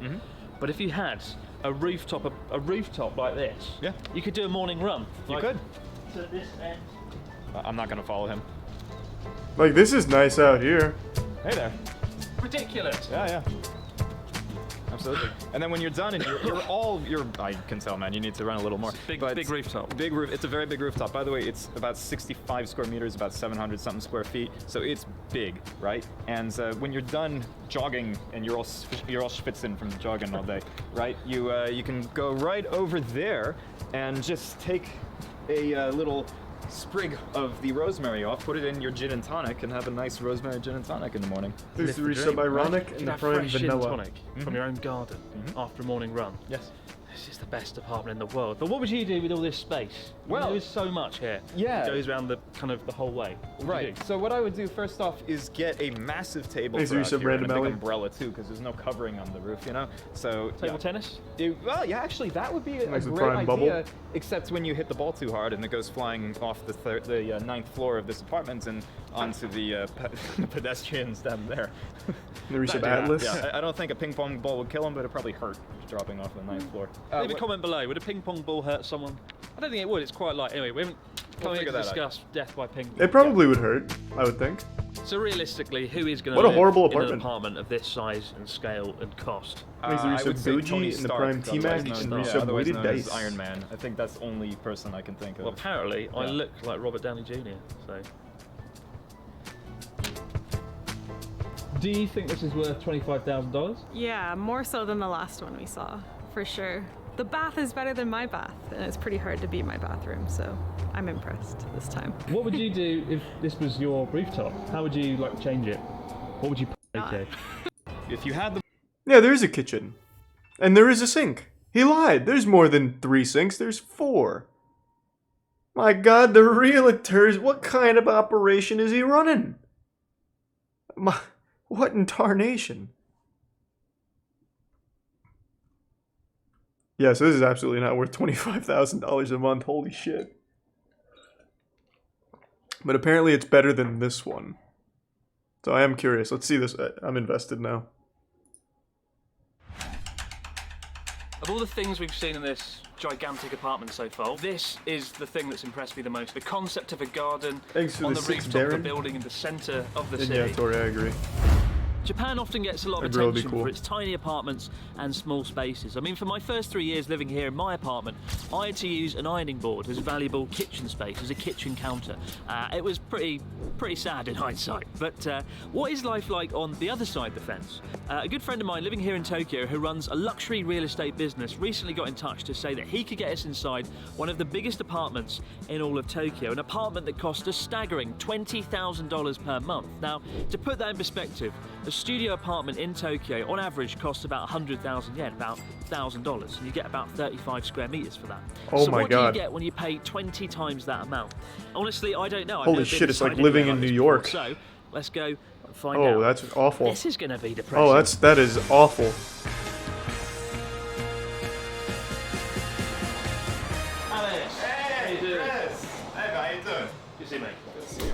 This is Alex Shapiro. Hey, he guys. owns my home. Thanks, real the estate. Prime. Yes. And what have you got for me today, Alex? Asylum You mentioned and $20,000 apartment. Yes, I have an amazing. I'd rather place spend for you $25K right a month to between live on two the of Tokyo's McBarge. most desirable neighborhoods. True. With probably the best rooftop garden in all of Tokyo. Thanks, maybe all of Teresa Japan, Barkham. actually. I don't think I've been anywhere with a rooftop garden before, so I can barely believe that. Yeah, Scotty can't even believe that. Yeah, right. And also, the camera person, I should probably introduce who they are, because they're somebody who's good. So, Charlotte. Hi. Hey. Joining us today, Charlotte is going to look at a separate property. Thanks, and Prime, we're going to Rubo. make a video about that, and I'll link that in the description box so you can check it out as well. So, 2 properties. The one I'm looking at is $20,000, and the one you're looking at is 13 grand. $13,000. So, both pretty exclusive, exciting properties. So, check out her video. Thank you. Thanks, resub Tristan. If you were to pick 2 of the trendiest neighbourhoods in central Tokyo, odds are the shopping districts of Harajuku and Omotesando will be at the top of the list. And our property today is just a 2-minute walk from Harajuku's infamous Takeshita Street, nestled on the 4th floor of what is essentially that sounds a intense, Chris. I'll postmodern check it out. castle. We just got out of the elevator, we've got the big, intimidating looking door here, but if you look around here, you can actually see the garden. How beautiful is that? By standards of the garden. Is there rosemary? It's pretty damn impressive. Yeah, I just want to stop you right there. That's not actually the garden, by the way. That's not the garden, that's just the inner garden. I will show you the actual garden in a second. All right. But if you look right over there, you can see that little faucet over there. Right. There's the That is where Prime you wash your Zephyr. dog's feet after you take them for a walk. Wow. I'm So not it's, even joking. so it's the dog washing feet garden. Exactly. It's the technical term for it. Good God. All right, let's go there. Alright, you ready to go through this? Ready to go. All right. It's like a nuclear bunker door, isn't it? How thick that is. Solid wood. Then you go through here, you have a solid wood, what you think is a wall, but Oh it's shit! actually all shoe storage. For if you take a look right over here. That is a lot of shoe storage. Yes. But if we come over here, let's check out the living spaces first. So if we come over here, you'll see the first part of the living quarters. This Whoa! is the first bedroom. The first. How many bedrooms? Look at that. 4 bedrooms actually. 4 bedrooms. So this is the least big, let's call it the smallest of all the bedrooms. Of course, you have plenty of storage space over here. If you go around, all this is closets Thanks, on the wall resub again. James Harden. So this is a bit bigger than most bedrooms Agatha Christie? in most Okay, maybe. apartments in Japan. And this is just the first bedroom and also the smallest. You'll see a lot more sun in here because it's a corner room. So you have windows on all sides. And by the way, all these windows, very rare for Japan. If you take a look, this is dual pane glass.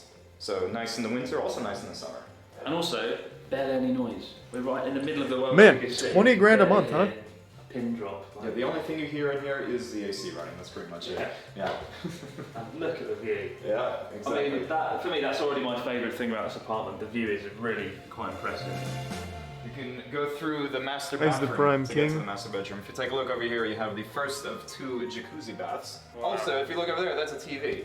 So Hey! you can watch the Abroad Japan channel. Watch Abroad in Japan, weeknights at 7 on YouTube. And if you look over here, this is amazing. This is where you can hang your clothes, because, I mean, people in Japan don't really use dryers. And this kind of stores up if you don't want that. Really? That is also, we talked about ironing boards. You can use that as an ironing board holder Why? over there. Why not just use a dryer? That is the kitchen. Yes, that's your kitchen. Exactly. I mean, It's this your is sink too. what is this again? This is like the hanging clothes room. Exactly. And this is basically already bigger than my kitchen. Yes. Oh, just because of space. That's sad. I think that says more about me than the house, but that's cool. All right. Now, let's go check out the master bedroom. And oh my god, it is massive. Take a look around. This is essentially the size of my apartment in Yeah, one room. Yeah, this is One room.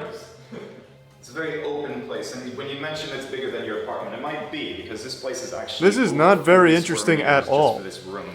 So most Japanese apartments. This is quite literally like when you go into Sims and you're just like room, done.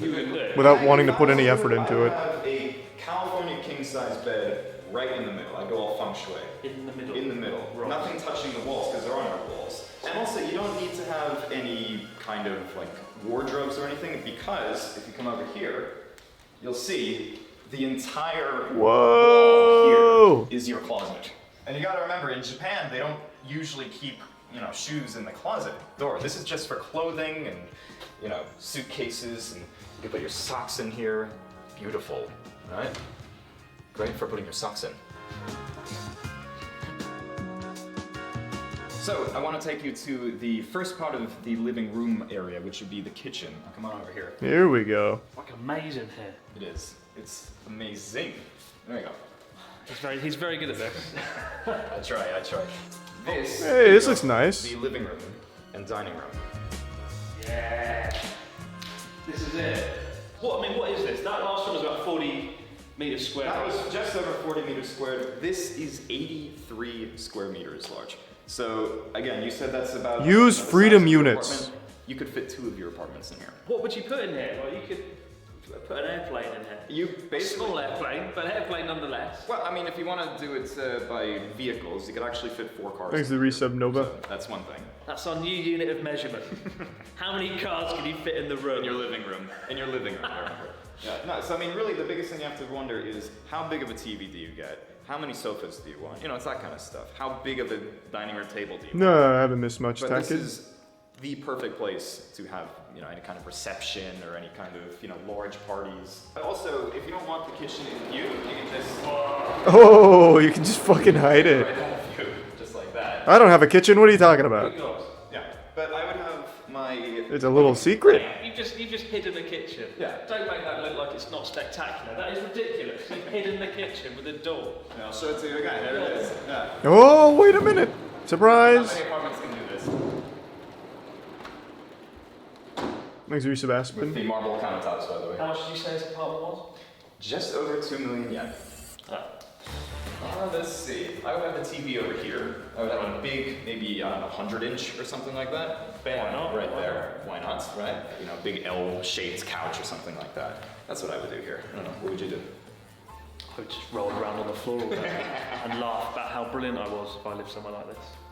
Just My day's been alright, Renzo. Roll. Yeah. Who actually lives somewhere like this? Because I don't know anyone who would live in this sort of apartment, so who actually is aimed at? Well, this is mostly for diplomats and also, like, high-level diplomats, usually the minister counselor type of level, and also the heads of different companies over here, and just very, very rich folk.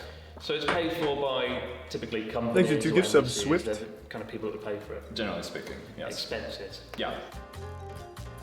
This guy is the intercom. This is so when people, you know, want to buzz in. When you want to buzz in people, they'll show their faces over here. But, you know, that's pretty normal. Is there a taser option if I don't want them? The very, very strange thing that this has right here is this button right here. It's in Japanese, but it translates to button used to allow the elevator to come up here. This elevator does not come up to the 4th floor. Usually, this is on the 4th floor. So what you have to do is either use a key to get in, or if you just want somebody to come up without you having to go downstairs, you press that, and the elevator will start working to the 4th floor as well. I want one. Yeah. I don't even have an elevator to my apartment, but I want one. That's so cool. Can I come up now? What are all of these? There's like a million Game Boy like screens in the wall here. Is this like thermostat or something? They're all thermostats? Oh, okay. You can individually control each room's temperature? Huh. It's kind of weird. I don't really see what the point of that would be. I guess maybe like save electricity? Fuck if I know. I'm not going to press the button unless you've got chocolate. So, just one more thing I want to show you. Just if you step out of the living room, come over here. There's one more bedroom, and yeah, it's just a guest bed, but I would still like to show it to you. Well, we've already seen a bedroom that was the size of a small airport, so... Yes. Now, just keep in mind, this is the guest bedroom, and this is larger than most master bedrooms in Japanese apartments. And again, oh, that's pretty cool, these Tori. are all closets right here for when your, I don't know, your parents come in. Well, you just put your parents in the car. Yeah, exactly. Just stick them right That's in. amazing. You fit my whole family in there. Most apartments and houses in Japan only have one bathroom, like full bathroom with a bath and a shower and everything. But this one, they decided, you know what, we're not going to do that. We're going to have the bathroom over there for, you know, everybody that lives here generally, but we're also going to have a specific bathroom for the No way! Here. Wow, this is really nice. Yeah. The floor's heated. Yeah, and somebody left the floor heaters on, and they are very, very nice. Oh, wow. Yeah. That is so nice. Yeah. In winter, that'd be perfect.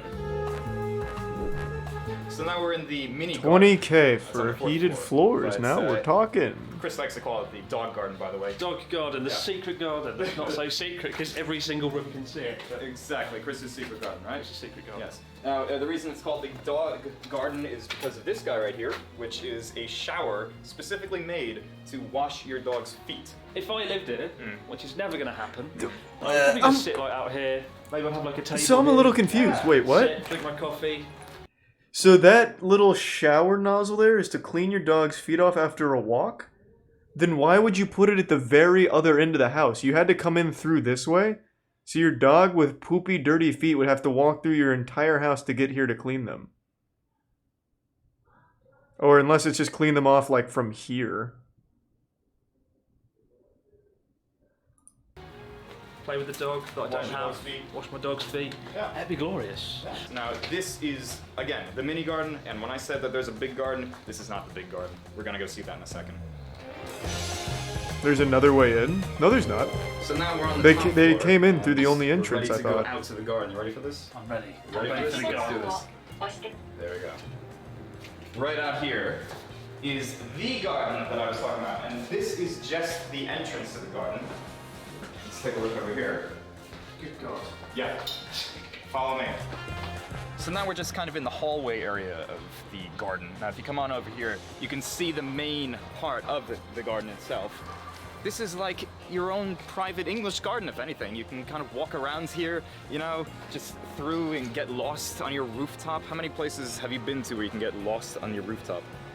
Nowhere. No, this is a great place to sit and eat muffins. It is, yes. That's what I'm thinking. Crumpets. Muffins and crumpets. Yes, and scones, whatever you call them up there. Okay, so we were just in the jungle side of the garden. I want to show you the more, I'd say, functional side of it. If you come on over here, just over these rocks on the ground, Wow. you can see this beautiful bench built right into the Look wall at over that. here. And I would actually put my table out here. I would have some kind of dinner parties out here. What would you do? Or would you just sleep there? Meditate. Meditate. Meditation Meditate. space. This is the meditation garden. It's just really peaceful. Like a little bit of a Zen garden Looks nice. vibe going on here. I would sit here, morning coffee, crumpets, scones. Of all the things we've seen in this gigantic apartment Today so far, is all the rooms, piss and there day. were many, this is All the right. thing that's impressed me the most, I think. The concept of a garden on the rooftop of a building in the centre of the city. I mean, my garden space is like There's a the balcony Resub this Angel. big, covered in dirty washing, and it's not nice.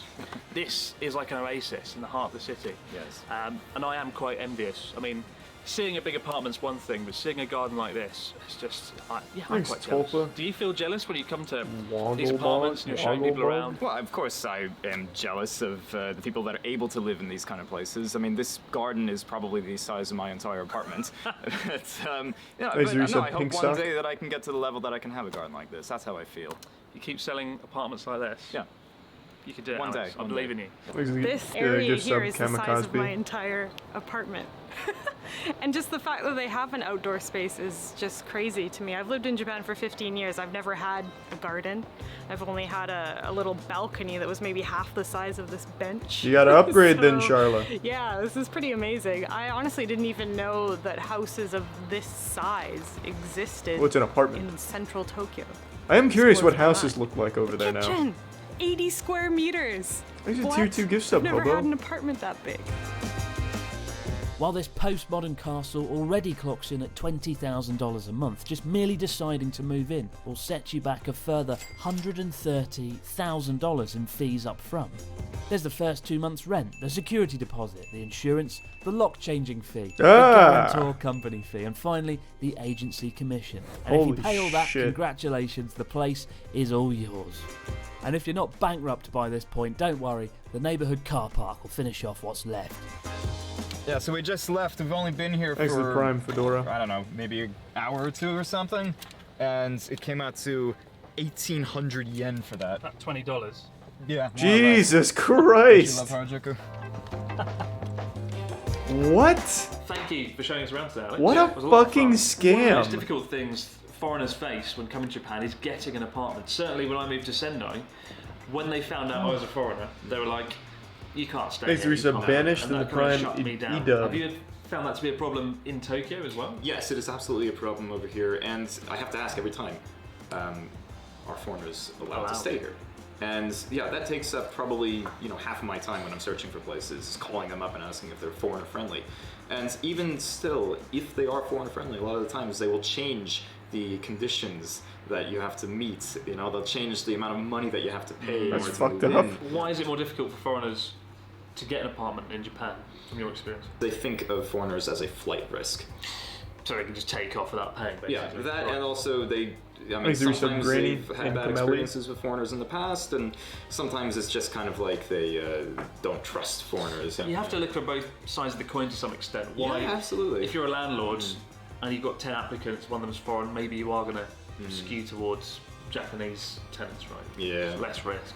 So you've been running this company for 2 years now. Well, that's fucked up. What led you to get into the world of real estate in Japan? I mean, that's pretty impressive. I think you're the only foreign business owner I know working in the world of real estate. So my partner and I saw that there was a big gap between... This is an ad for his real estate agency. Good for him, though. Very nice. Yeah, it seems like a giant fucking scam. How about Tokyo's most expensive house? $18 million Japanese house in Shizuoka.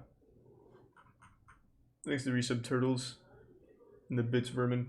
We'll do the Karen one in just a minute. Chris, let's check this one out. Maybe this will look really cool. Hey guys, it's Yuta. I thought I would give you a crib tour. So this house costs like 18 Thank you for 10 gift subs, Twitch viewer. Thank you. It doesn't look that Really big appreciate it. outside. Thank you for the generosity. Yeah, just come inside and have a look. Please come in. Hey, thanks for having me. Why are you staring me down like that? I'm not intruding, you invited me in. Ooh. This is interesting. A meditation room. And you can see the garden from inside. Thanks to Prime Silent Type. Clear your mind. That was sweet. Just let it go. Thanks to the Bits My Red. mind is clear. Now let's go outside.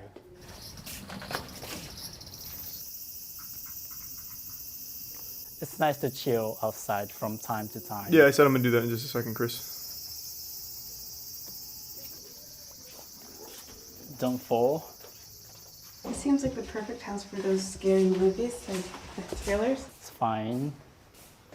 I'm not afraid to take a step. I haven't heard that song in fuck at least 10 years. Remotely sexist. I allow Jasmine to take care of the kitchen. Look at the kitchen, guys. This is where we cook, washing the dishes. No, we Wait, don't. is this all a joke, or is this actually $18 million? This is where we cook. This is $18 million and there's no oven. Or did I miss it? $18 million and in your kitchen you don't get an oven. And you had to get this microwave somewhere else. This cannot be $18 million. There's no chance. It is just a microwave and an electric stovetop with only 2 burners. No fucking way. Where's the oven? I don't see it. This is where we cook. Another sink. And a beer machine. There's no price here. This is where we have board meetings for the next That Japanese Man Yuka video. Thanks to Resub J Money. Isn't this view amazing? Well, I guess it's time for me to get back to cooking. See you guys. Just kidding! It's time to go to the living room! Alright, let's take a peek. Oh, that looks nice. This is the living room. This looks nice. This does look nice. Are you flying now? $18 million? Yes, I Probably am. not, but it does look nice. Look at the gigantic speakers. Ooh. There's the price Usually charged your and servants Resub don't. J Money. Yeah, of course. Servant.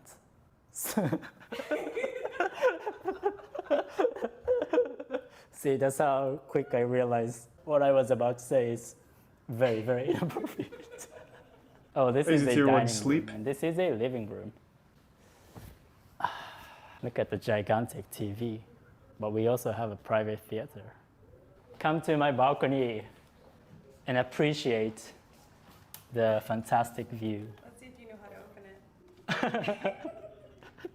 Thanks to Of course I know Prime how to Denny open and the it. 2 gift subs So Tulpa. this is how you open it.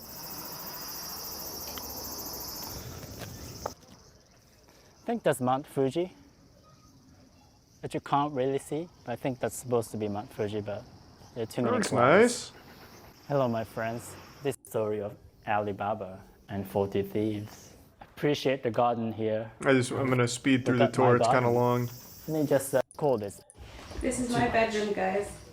No, regular, nothing special. Wow. Yeah, bath, all one TV. I mean, there's quite a bit of space, but everything's like really crammed for $18 million. And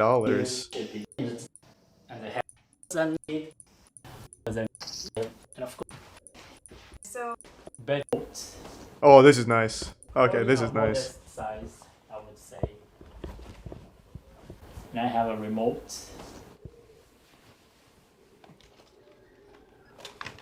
It doesn't reach here.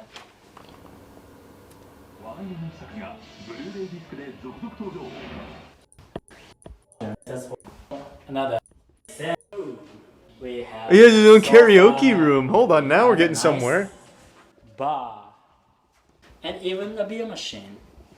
And if you want to learn Japanese, I can teach you the kind of Japanese that Japanese people actually speak today, unlike a natural, old-fashioned textbook Japanese. I think overall for $18 million, you got fucking scammed. There's not a whole lot to that I would expect for $18 million. Holy fuck. Thanks to the... Come. Oh, hey. Friends.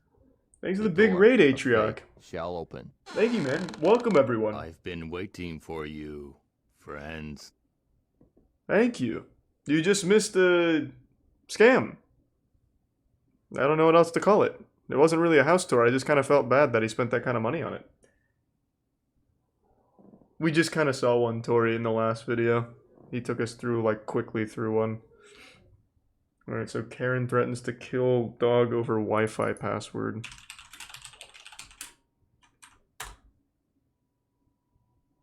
This one? I'm assuming it's this one. Karen's in the wild. What a channel. Thanks, Resub Trisket.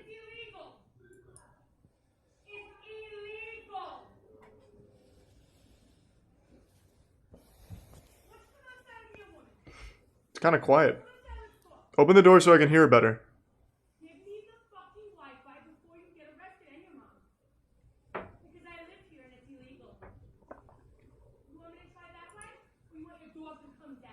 Oh god!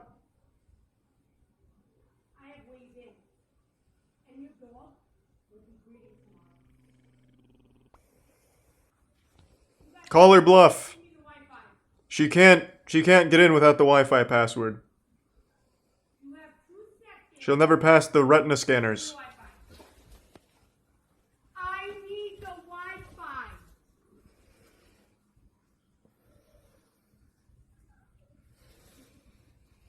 Well, is this sign language? It's been a long time since I took a sign language course. Oh, thank you. You're not gonna fuck with me, dude. Because when you're outside by yourself one day, you're gonna be Thanks, Resub Teddy. Those eyebrows desperately want to become one unit, but she is just not letting them. Just embrace the unibrow, goddammit. Make them whole again. And just so you know, turning a dog, it's not against the law. It's not a human being. So what are you gonna do? Find a new one? You gonna find a new doggy? Is this... I feel like I'm being pranked. Is this CGI? Like a cutscene or something? She looks animated. Like one of those Pixar villains. Your mom? She lost her case in eviction in court. So guess what, bitch? Oh, I see what it is. It's having the Godzilla effect. Her mouth doesn't match the words. Bit desynced.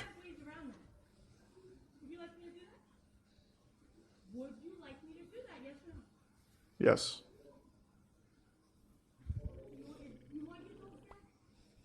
Thanks, Risa Bleach.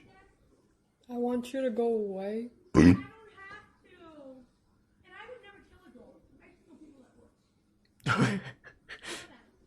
Okay.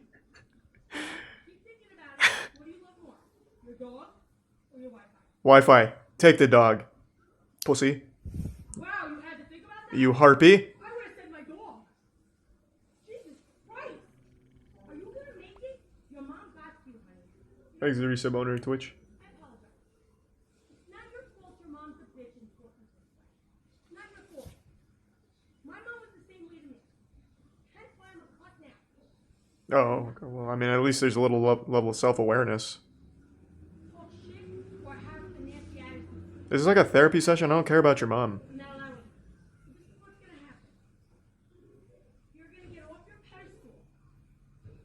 Can you open a fucking window so I can hear her better? You're gonna start acting like the young woman that you are. There we go. The educated woman that you are. Okay?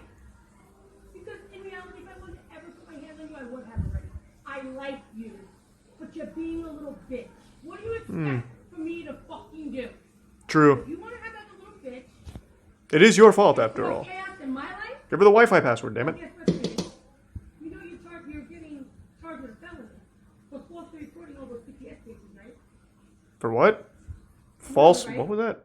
Charged with a felony for falsely imprisoning over U.S. airspace? What did she say? Falsely reporting all those PTS cases, right? What? You know you're getting charged with a felony for falsely reporting all those PTS cases, right?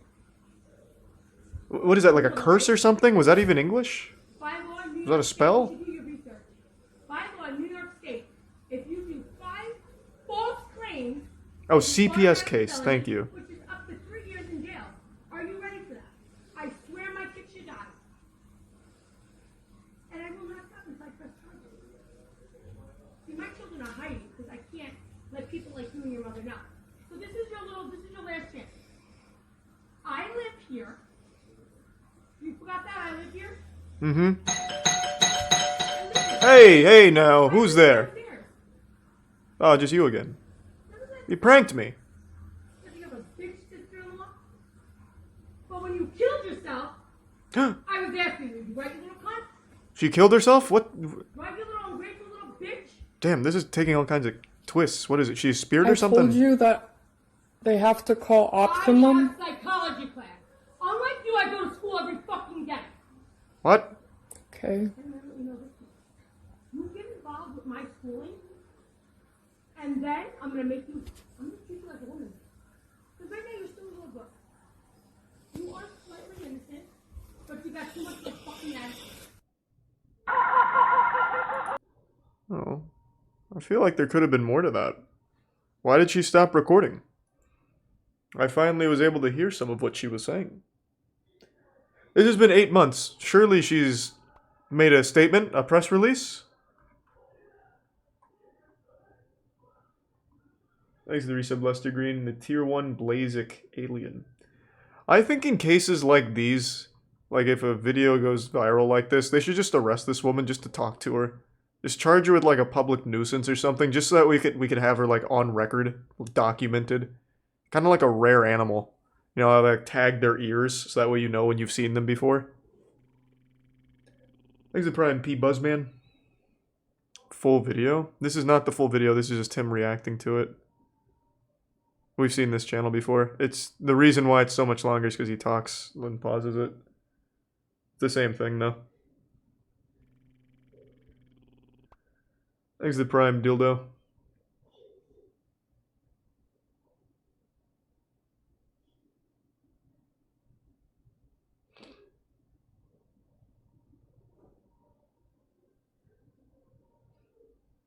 Japan's micro apartment boom. Haven't we seen that one? This is not, you're looking at the wrong video. This is not the same girl. No, this is very clearly not the same girl. I'm assuming this just happens more often.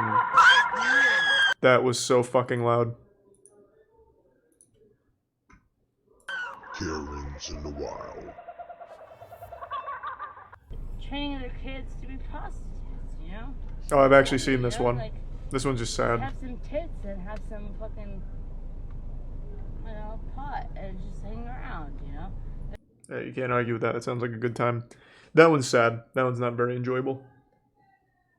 Exit Prime Angel. Is she drugged out? Yep.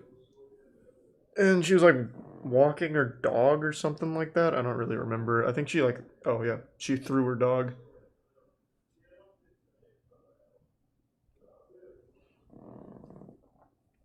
$2.8 million RV tour? Sure.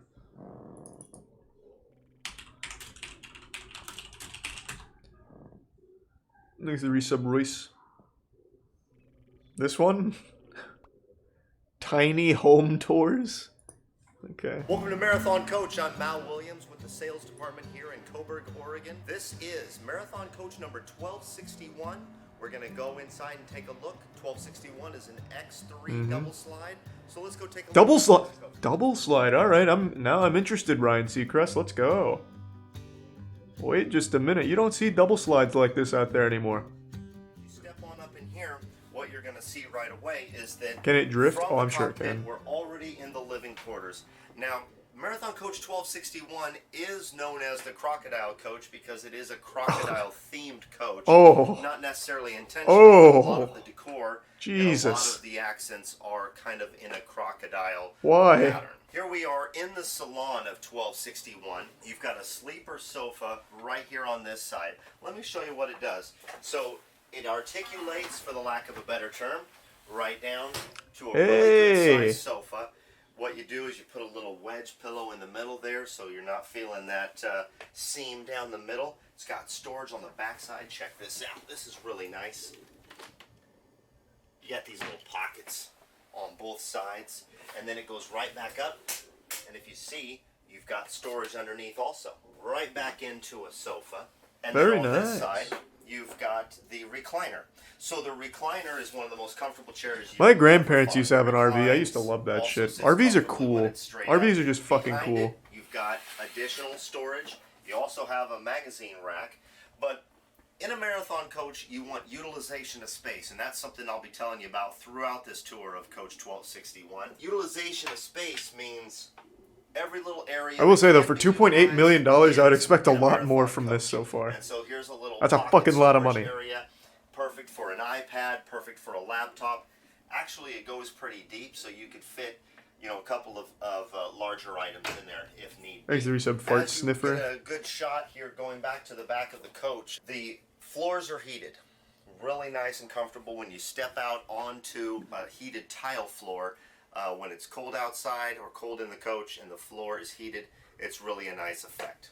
1261 has a great feature that all of our coaches have. Thanks to resub First Too of Much all, Spaghetti. Everything runs off of an iPad. The iPad Oh, is a great very good. interface It's for smart. the Crestron system because let's say you lose this. It's only $600 to replace it. Also, Oh, that's all. everybody knows at this point, or if you don't, you're getting there. Everybody knows the Apple iOS system.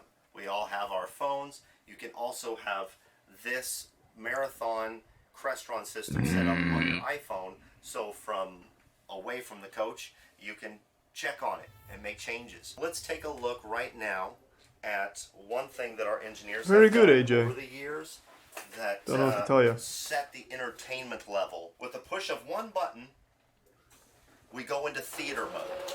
Theater Oh my mode god! drops all of the blinds automatically. As you just see, it dims most of the lights. What the fuck? And it drops down the big 50-inch Samsung. What are we up watching? front. Orange And County it starts Choppers? rolling on HDMI 1 or whatever you select. That's a really cool feature. And then with the push of the reverse of the button, all the blinds from the galley to the front of the coach, all the way to the cockpit, they all go up. The lights that were dim come back up. Nice. And stowed right above our head is the 50-inch Samsung. Theater mode is a really cool way to end your day, to start your day, and when you head out in the morning to go get your morning coffee and donut. What happens if you put it on during driving? Stop and all of the blinds go up. I think, you know, that's when the fun begins. It's a really nice way of doing all of the blinds and the lighting at the same time. The iPads, a great integration on a Marathon. Thanks to the Bits Leech. And the docking launch The Dollar right Pero. here not only holds it securely by magnet, but it charges it as it sits. Alright, let's speed through this a bit. Where you want it to be. Also, it pivots all the way around. I'll just pivot it out like this. You can have it like a buffet. I really like that because it adds a lot of casualness to the galley area so that people can come and go. Let's say you're tailgating at a game, or let's say you're entertaining a group of people. Thanks to Prime you can Slim. have it set up like that for Nice, cool table. and using the safest, you put in there, it's air shot it. They don't see microwaves. I mean, it's cool, but I don't know about $2.8 million. You've got real. You've got seals ins clean out. Bring goes it out. So a little side folded up for the lack of a better term. Very easily and quickly. Thanks to refrigerated and Prime money bags. Hold the button. The bed starts to slide forward. Thus, the bed starts to not be. Yeah, I wonder what dictates the price on an RV. But I'm going to put the king size bed up, getting it out of the way so that we can have more room to walk through the coach because we're not in the bed right now. Here's a sink right here in the bedroom, also with the backlit. Thanks to resub Dan Darkheart. To match. So right now the ceiling is purple, so is the sink. This is a walk-in closet laundry. Also, your Direct TVs, your Blu-ray players, and you've got bars on. God, that's cool. More secure, likely cabinet which I'm going to. Reason for doing that is rated by 12 on Code S. Yeah, I mean, it's cool. I don't know about fucking $2.8 million. Apparently Will Smith's is nuts, though. This our preferred lifty taking north the base now. Top watch up, the roof extends. Lights are switched on.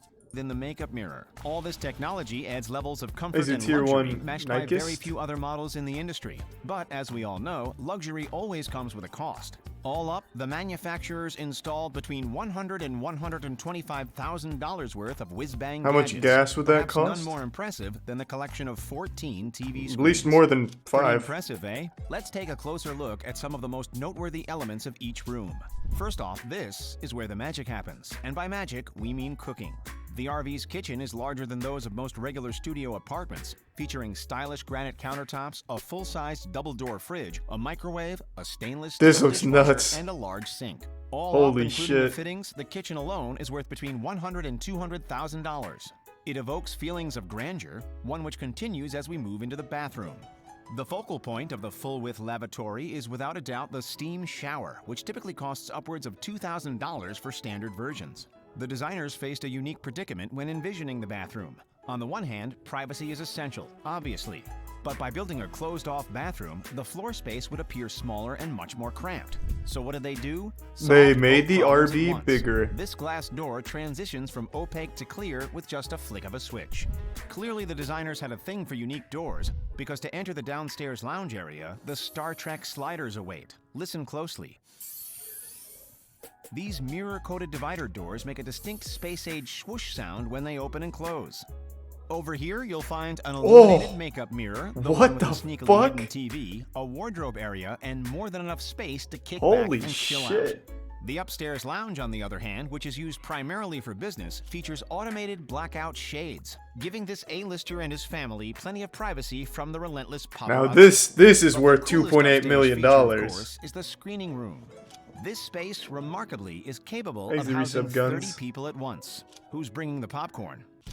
So it's pretty obvious the heat is jam-packed with tech, but it's stocked with plenty of lug flow. Designers installed 30 grand of the I don't care about transformer. that. It goes without saying that this actor's trailer would come with a scary price tag, like scarier than the Darkseers in I Am Legend. What's the damage exactly? $2.5 million. It's cheaper than the last one. That's right. This glorified bus is worth more than a 4-bedroom Seattle mansion or a and it is so much better than the last one. He's used the trailer while working on films such as Men in Black 3, Ali, and The Pursuit of Happiness. But the Fresh Prince's list of automobiles doesn't end there. I don't know why they go into his finances. Where does the money come from? I fucking wonder. Where does Will Smith get his money? What a question that needs answering. I'll be right back. I'm gonna fill up my water. I'm really thirsty.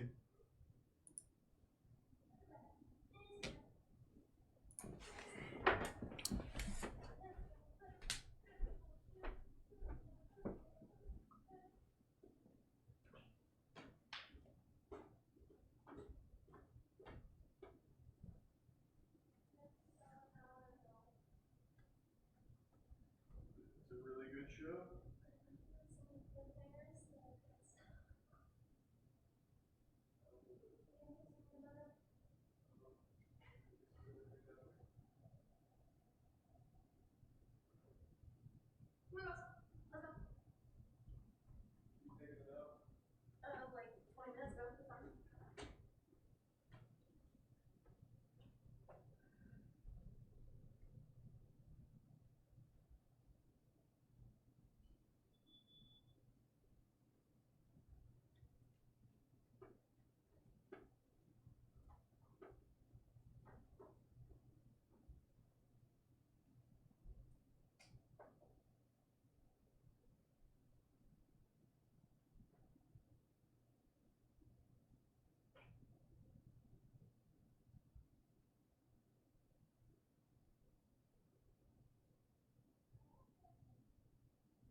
Alright, I'm back. Thanks to resub Rightwise and the Prime Massive Bear. The resub Brew, hey, fuck yeah. I appreciate that. Thank you, Brew. Hope you're doing well.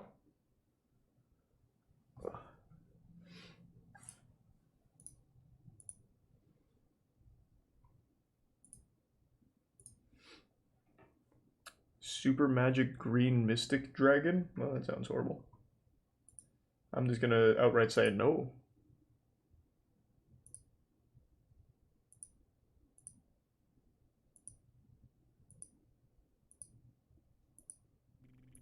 Give me just one sec.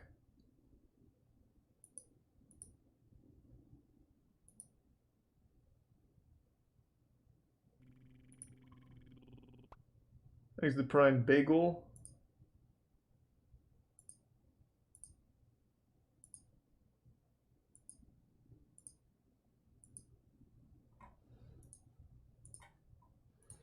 And the Prime Mist. And the gift sub Chocobo.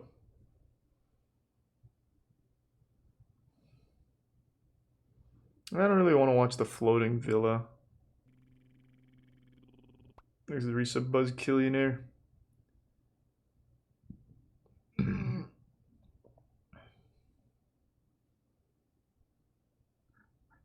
Amazing home theater. It sounds just like an advertisement, but okay. Alright. That is framing a very interesting ceiling with fiber. Yeah, I'd get rid of the wax figure. I'd just hire someone to live there. Just pretend to be a ticket attendant, please. As you come in to watch a movie, that's all. This lab is meant to make people feel more at home, and we accomplish it by incorporating elements like this. That's pretty fucking cool. From Paris, that kind of gives you more Thanks, the resub gamble. residential kind of exclusivity. There's no expense spared. So we have the detailing, Art Deco detailing on the ceiling. We have an original design from a carpet that was copied from a 30s motif that is silk and wool. This is a $30,000 carpet. And of course, what the foyer is. What is this guy's accent? You can come in, I'm not sure. bag, I couldn't tell you. help yourself, help your guests. I don't know him. Get loaded with popcorn. To the golden age of cinema, but these Art Deco cabinets are hiding the true brains of the operation, and it's by far the most expensive spot in the room.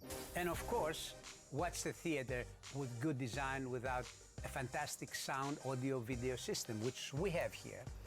You see here, every movie is inserted in the server, and you can call every single title. 12,000 of these titles. Oh my god. And then you don't have to put the disc. You just press the name of the movie that you want to see tonight, whether it's adventure, musical, comedy, and the movie comes on the screen. That's actually so cool. And Holy it's shit. concealed again I didn't behind see any anime though. fabric behind a That's wall, weird. so that the sound that comes out of the speakers is complemented by a lot of acoustical. Actually,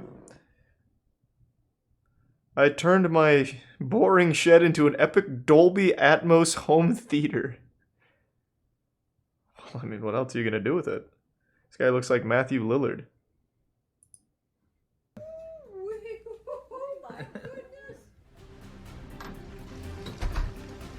I just want to see the end result. I don't care about the journey. People away, you know, when people in rooms.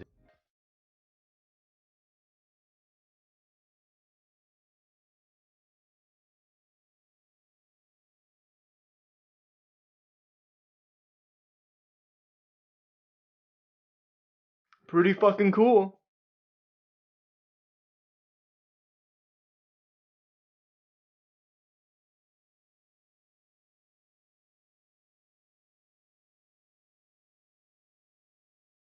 Did he add AC? Nope. It's hot as fucking there.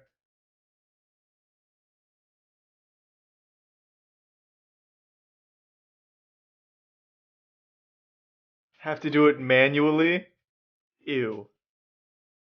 Gross. To enter this drawing, you simply need to like and share. What? Enter this what video to drawing? your social networks. Fucking drawing you talking about?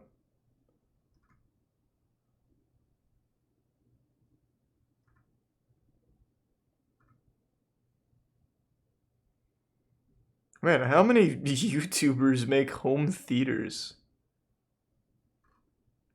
I never understood, like, I don't get the point. Like, why make a home theater? Just watch the movie, like, on your normal TV.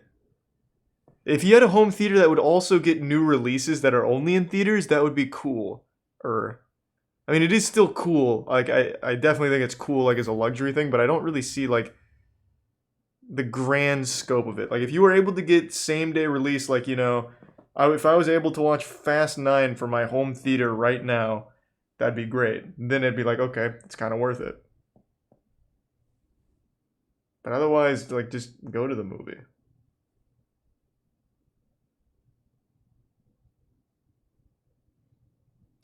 I did hear about the streamy submissions being... Oh, hey, Tej. I did hear about streamy submissions being open. I don't plan on entering or anything. Anyone can do that. It just costs $2K per movie. I remember hearing about that, but I'm pretty sure that got canned. I'm pretty sure that's not actually a thing anymore.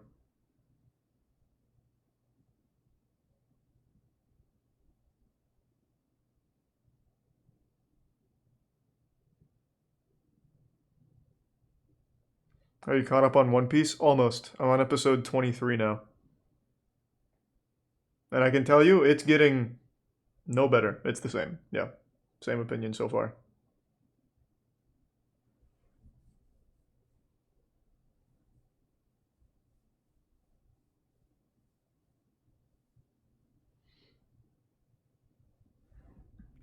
Next to the prime Cephalosauri.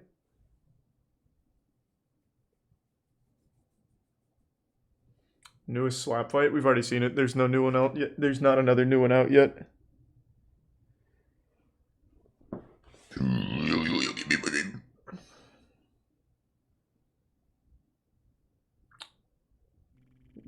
Go for it, Oni. Fuck yeah. Thanks for the resub, Alex. And you'll have fun in it. You'll have fun, Alex. Don't even worry about it. Here's the prime Altus. I've already seen the angriest scammer. Well, one of them. I did hear Dankin got partnered. I think that's wonderful. There is no new Crypt TV we checked last time. Nope, Kinto Binto hasn't released part 2 yet. Hopefully soon. Thanks to the resub Dark Xerox and the prime Alez.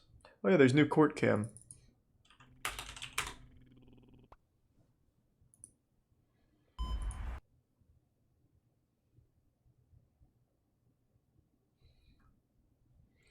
Surprise courtroom proposal. This is only 25 seconds.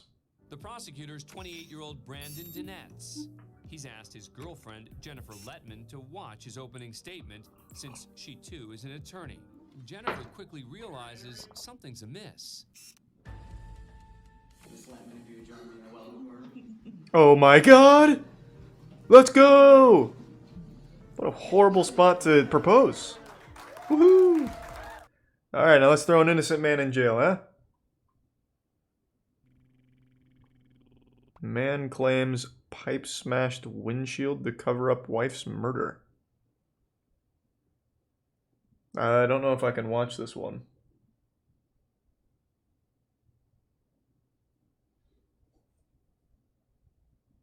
Height Zone channel has all the To Catch a Predator? I haven't even heard of that channel.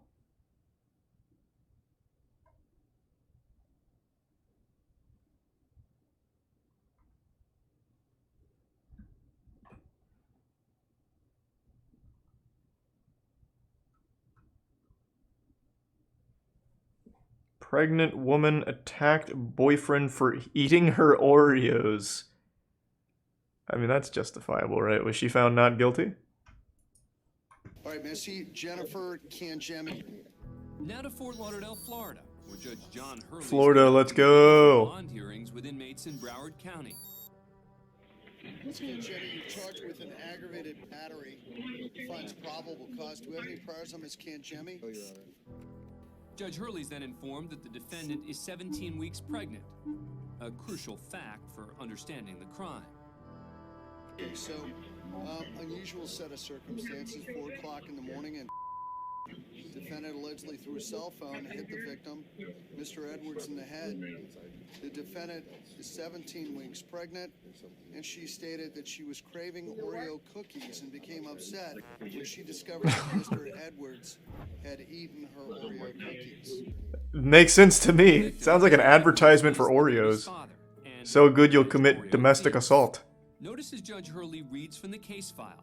And she stated that she was craving Oreo cookies. The defendant can't help but laugh at the absurdity of the situation. It is pretty absurd. Became upset when she discovered that Mr. Edwards had eaten her Oreo cookies. I tell ya. But what's not so funny is the injury brought on by her cookie craving. He received allegedly 3 staples in the head as a result Whoa. of munching on her cookies. I think the harm was greater than the intent. Wait, what the fuck? That's Public Defender Dale. How hard did she throw that? He can relate to the situation. Does she play softball or something? Where's that fucking power coming from? Oreo cookie cravings can be awfully strong. I would ask the judge to be as lenient as possible on the bond in this case. Before setting a bond amount, Judge Hurley talks through the curious details of the case one last There's time. the resub Vex and the prime Krabby. She's pregnant.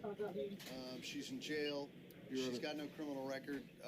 And somebody ate her Oreo cookies. So I'm familiar with the facts. That does seem like a mitigating factor here that we can't overlook. Ma'am, let me ask you, who's going to bond you out of jail?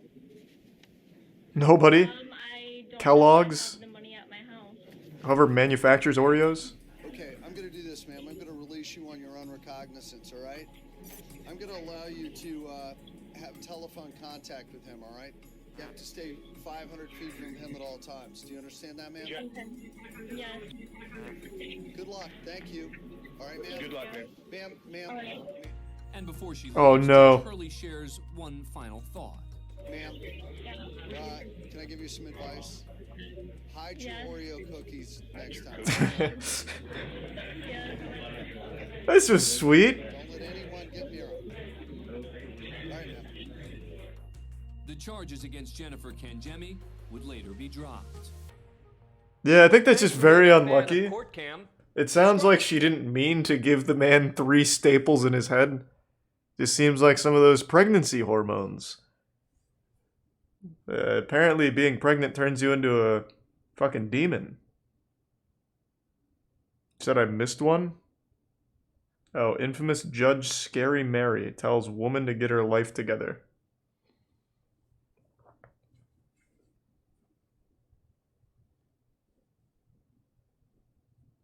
Oh, well, nice. I hope you enjoy the new house, John.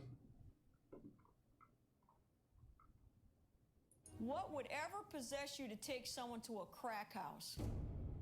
Probably to get crack. What do you mean? Why else would you go? It's not like a field trip. Morgan.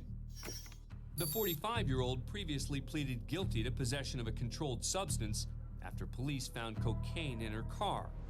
Morgan claims the drugs weren't hers, and instead that they belonged to a friend whom she'd just driven to a drug house. I don't do drugs. I haven't done drugs since I was a teenager. Well, then why are you here? Because I took a friend asked me to take her, and I did. You don't have good friends. Well, Veteran Judge Mary Chernowski, you can do crack and also still be known a as good Scary friend. Mary by the defendants who face her.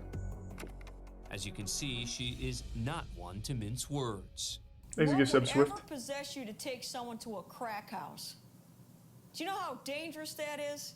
Thanks, 25 Ian. years old, no prior contact with the criminal justice system. Her mother is present with her this morning and has been at prior proceedings. Can you explain something to me? You're 45 years old. Mm-hmm. Yes? Yep. So that makes you a year older than me. Mm-hmm. I would never bring my mother to court with me at that age. Why would you put your mom through that? What? Through what? She probably wanted to be here. Out of jail, so she's wanted to be here. Okay. With me. Do you realize that there's going to come a point in your life when your mom's not going to be around and you're going to have to stand on your own 2 feet? Yes. What do you mean? Her mom's not doing anything. Her mom's just standing there. How'd that happen? My mom wanted me to sit there. Well, good mom. I like moms like that. After giving the defendant's mother some credit, Judge Chernowski then gives her Thanks, a Resub little Creamy. advice. If she's going to continue with the drugs, you got to kick her out. You've got to put your foot down or else it's going to continue and it's only going to get worse. You understand that, Mom? Yes. Somebody cares about you. That friend that you drove to the crack house, turn around. You see her in here? No, because there is no She friend. doesn't care about you. Well, it The was. woman in the She back drove of the herself courtroom there, cares. I think. So when are we going to start standing on our own 2 feet? Hey, thanks to the big tier 2, Ian, and the gift sub frog. Today. And today, Judge Chernowski allows Morgan to walk out. She was driving her mom there. Sentencing her to 2 years probation instead of jail. That's a time. good mom. As she's sweating. But before the hearing ends, Morgan has a final question for the judge. Can I say one thing? Sure. I live with a guy that was convicted of a felon, but he's turned his life around too. Is that going to be okay? Nope. That's not good. Why would you say that? Ruling on the defendant's living arrangements herself, the judge knows exactly who to ask. Do you want to know who knows best? Moms know best. Mom, is this a good character for her to be living with? My answer to that is no. She's not living with him. You are going to find a new place to live. You are not to have any contact with anybody who is a convicted felon. Probably a good rule of thumb, I guess. And as the defendant leaves the courtroom, Judge Scary Mary gives one Hey, last that's order. great, Oni. And now don't get mad at your mom. Thanks for being a fan of Court Cam. Okay. Subscribe. Take that. That'll teach you to do crack. And just like that, she went right back to the crack house. Defendant punches a stranger to teach them a lesson. I mean, how else are you gonna do it? Sometimes someone just gives you the stink eye and you gotta give them a wallop. St. John. Next, we take you inside the Harris County Courthouse in Houston, Texas. It's January 2021. The defendant is David St. John, who's in court for aggravated sexual assault of a child and felony possession of a weapon. Ah. St. John took a teenage girl to a hotel, then he allegedly raped her. The 39-year-old already had 6 felony convictions to his name and was out on bond for 3 other charges. Jesus when the Christ. attack occurred. One of his pending charges was possession of the gun that was later used during the alleged assault. Maybe Darman in a bit. You are charged with the aggravated sexual assault of a child older than 14 but younger than 17. As the charges are being read, St. John seems a bit shifty. Then, completely unattended, he walks to the front row.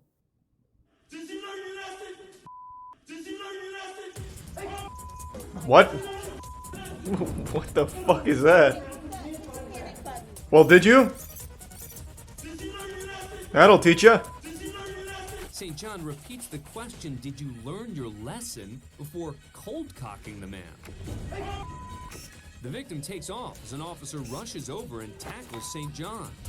Call someone, call someone, call someone.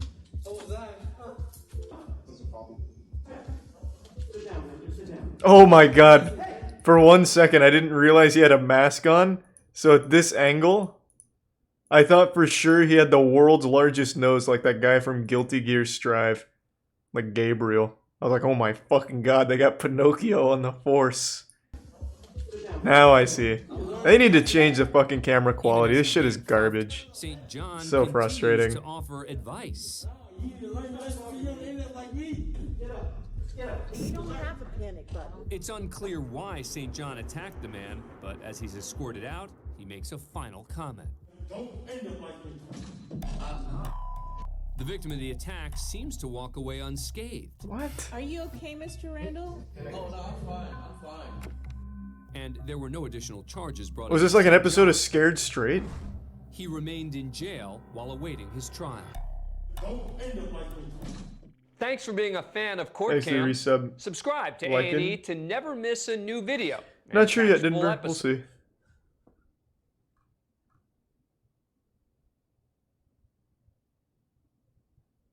Woman flees to... These are like serious cases with this court cam under oath. Woman flees to Brazil after killing her husband.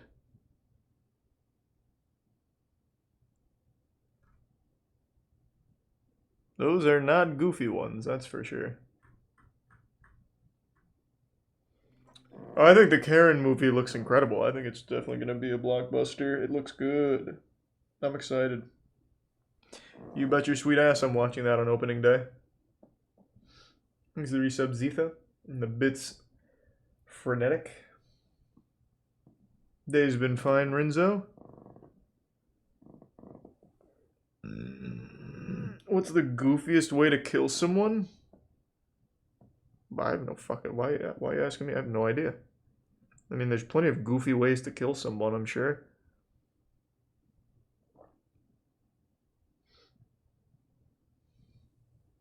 Thanks to the bits cheese. Thank you for the 5 gift subs, Lycan. Thank you for that.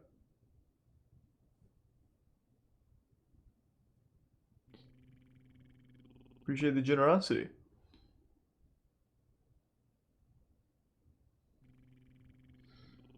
Have you watched Steven Seagal's Lawman? I think so. I've seen a lot of Steven Seagal. I forgot the A. Oh, this was his Crime Stopping show. Yeah, we watched this a long time ago. Damn, so long ago that it doesn't even show that the red bar that we watched them. God damn.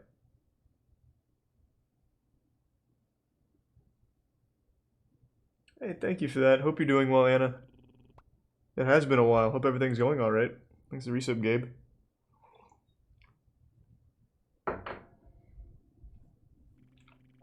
Thanks for the resub, Illy User. Or Illy User.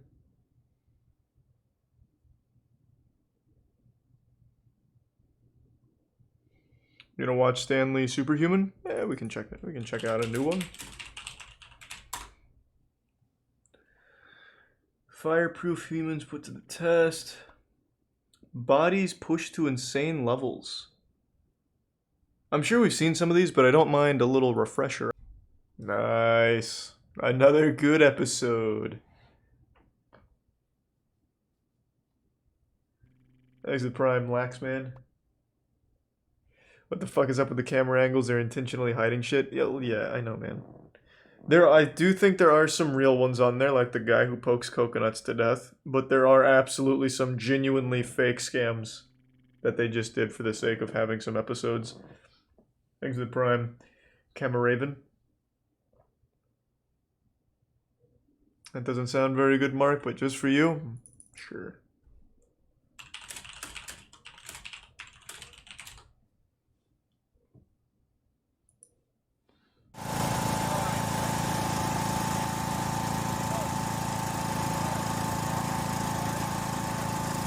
Alright, let's fucking get it.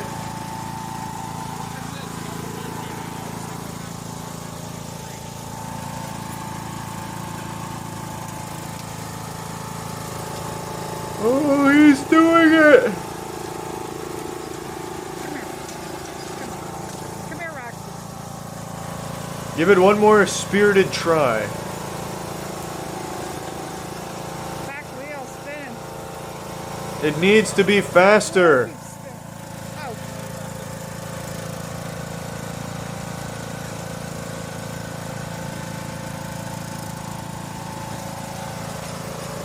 There we go. Oh wait, is the blade on right now? Sparks were flying. I assumed he took the blade out. Can he not turn the blade off?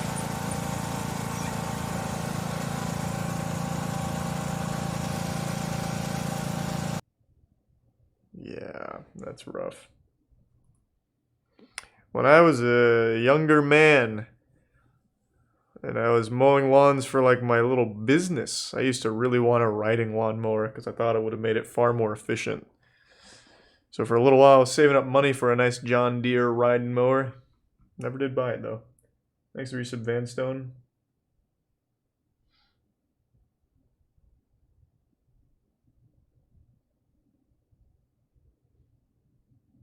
Yeah, of course I know Apator. Happy birthday, Ace. Sorry. Appreciate it. Happy birthday, Ace.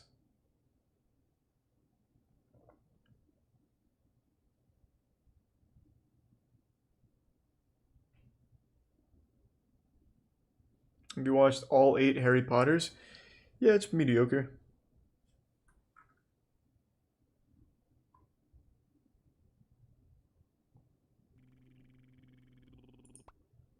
Thanks to the resub Wordmeister. Yep, the paintball bruises are pretty much all healed. Well, at least close to it. Some of them are really yellow, but others are getting closer to fully healed.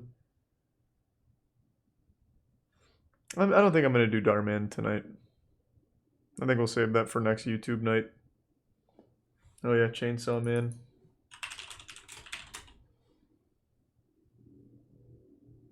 Okay, so there's no trailer. Unless this is it. Okay.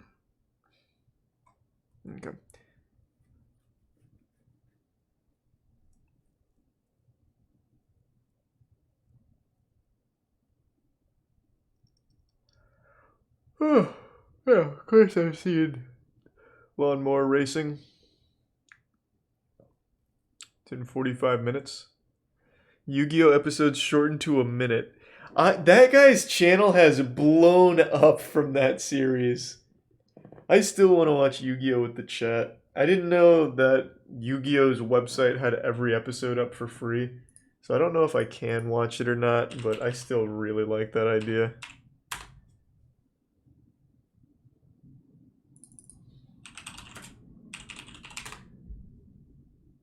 What was the website again? Oh, it's just Yu-Gi-Oh.com, that's right. Yeah, they just have every fucking episode. I'm only on episode 4 too, so it's not like I'm deep.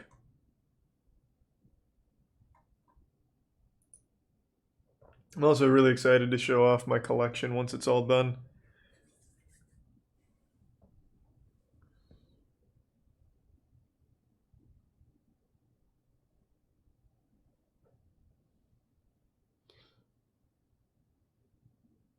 Yeah, they have literally every fucking episode on this site. I'm assuming it's their official site. I mean, it's Yu-Gi-Oh.com. Like, I would think it's their official site.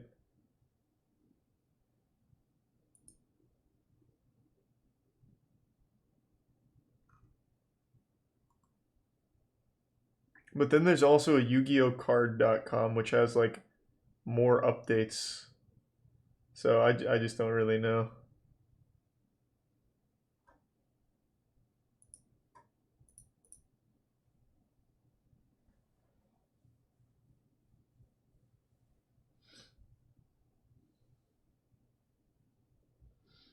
Of course I've watched Team 4 Star.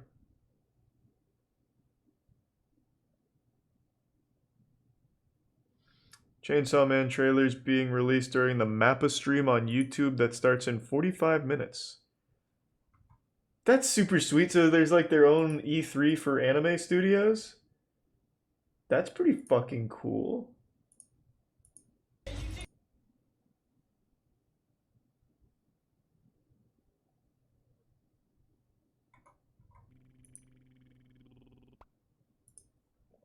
Thanks to the Prime.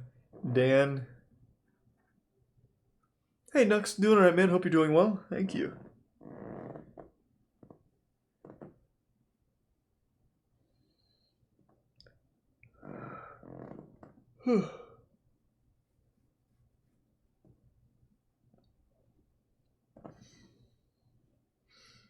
Top 10 most insane bank heists. We actually watched that already.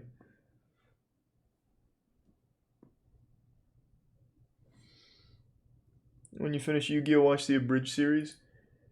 I've seen a lot of the abridged. I really do want to save it for chat. Also, there's so many Yu-Gi-Oh! Episodes. Even just watching all of Yu-Gi-Oh! And Yu-Gi-Oh! GX, it's like 500 episodes. It's like watching One Piece. In fact, there's more episodes of Yu-Gi-Oh! Than there are of One Piece. I learned that recently. Yu-Gi-Oh! Has more episodes than One Piece.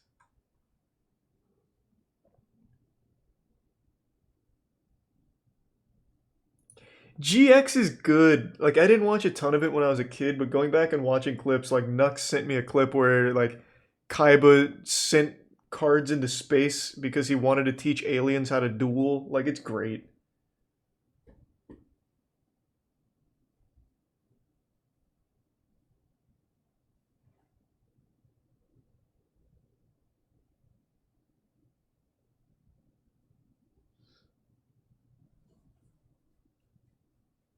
That's sweet music. Thanks for that. Thanks to the Prime. Hex Peach.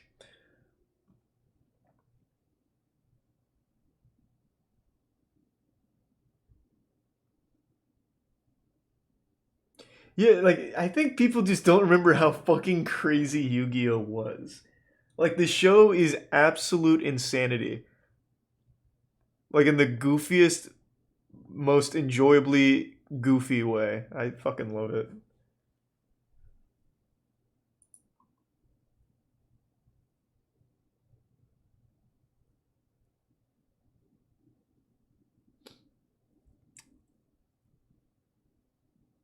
I don't think I'll be playing any Mario Golf. Thanks to the Prime Lettuce Bulb. How to make perfect ramen noodles? That sounds familiar.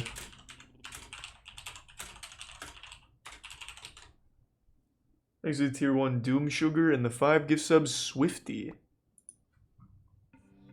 And the prime Dr. Tannerite and Dank Bun Bun.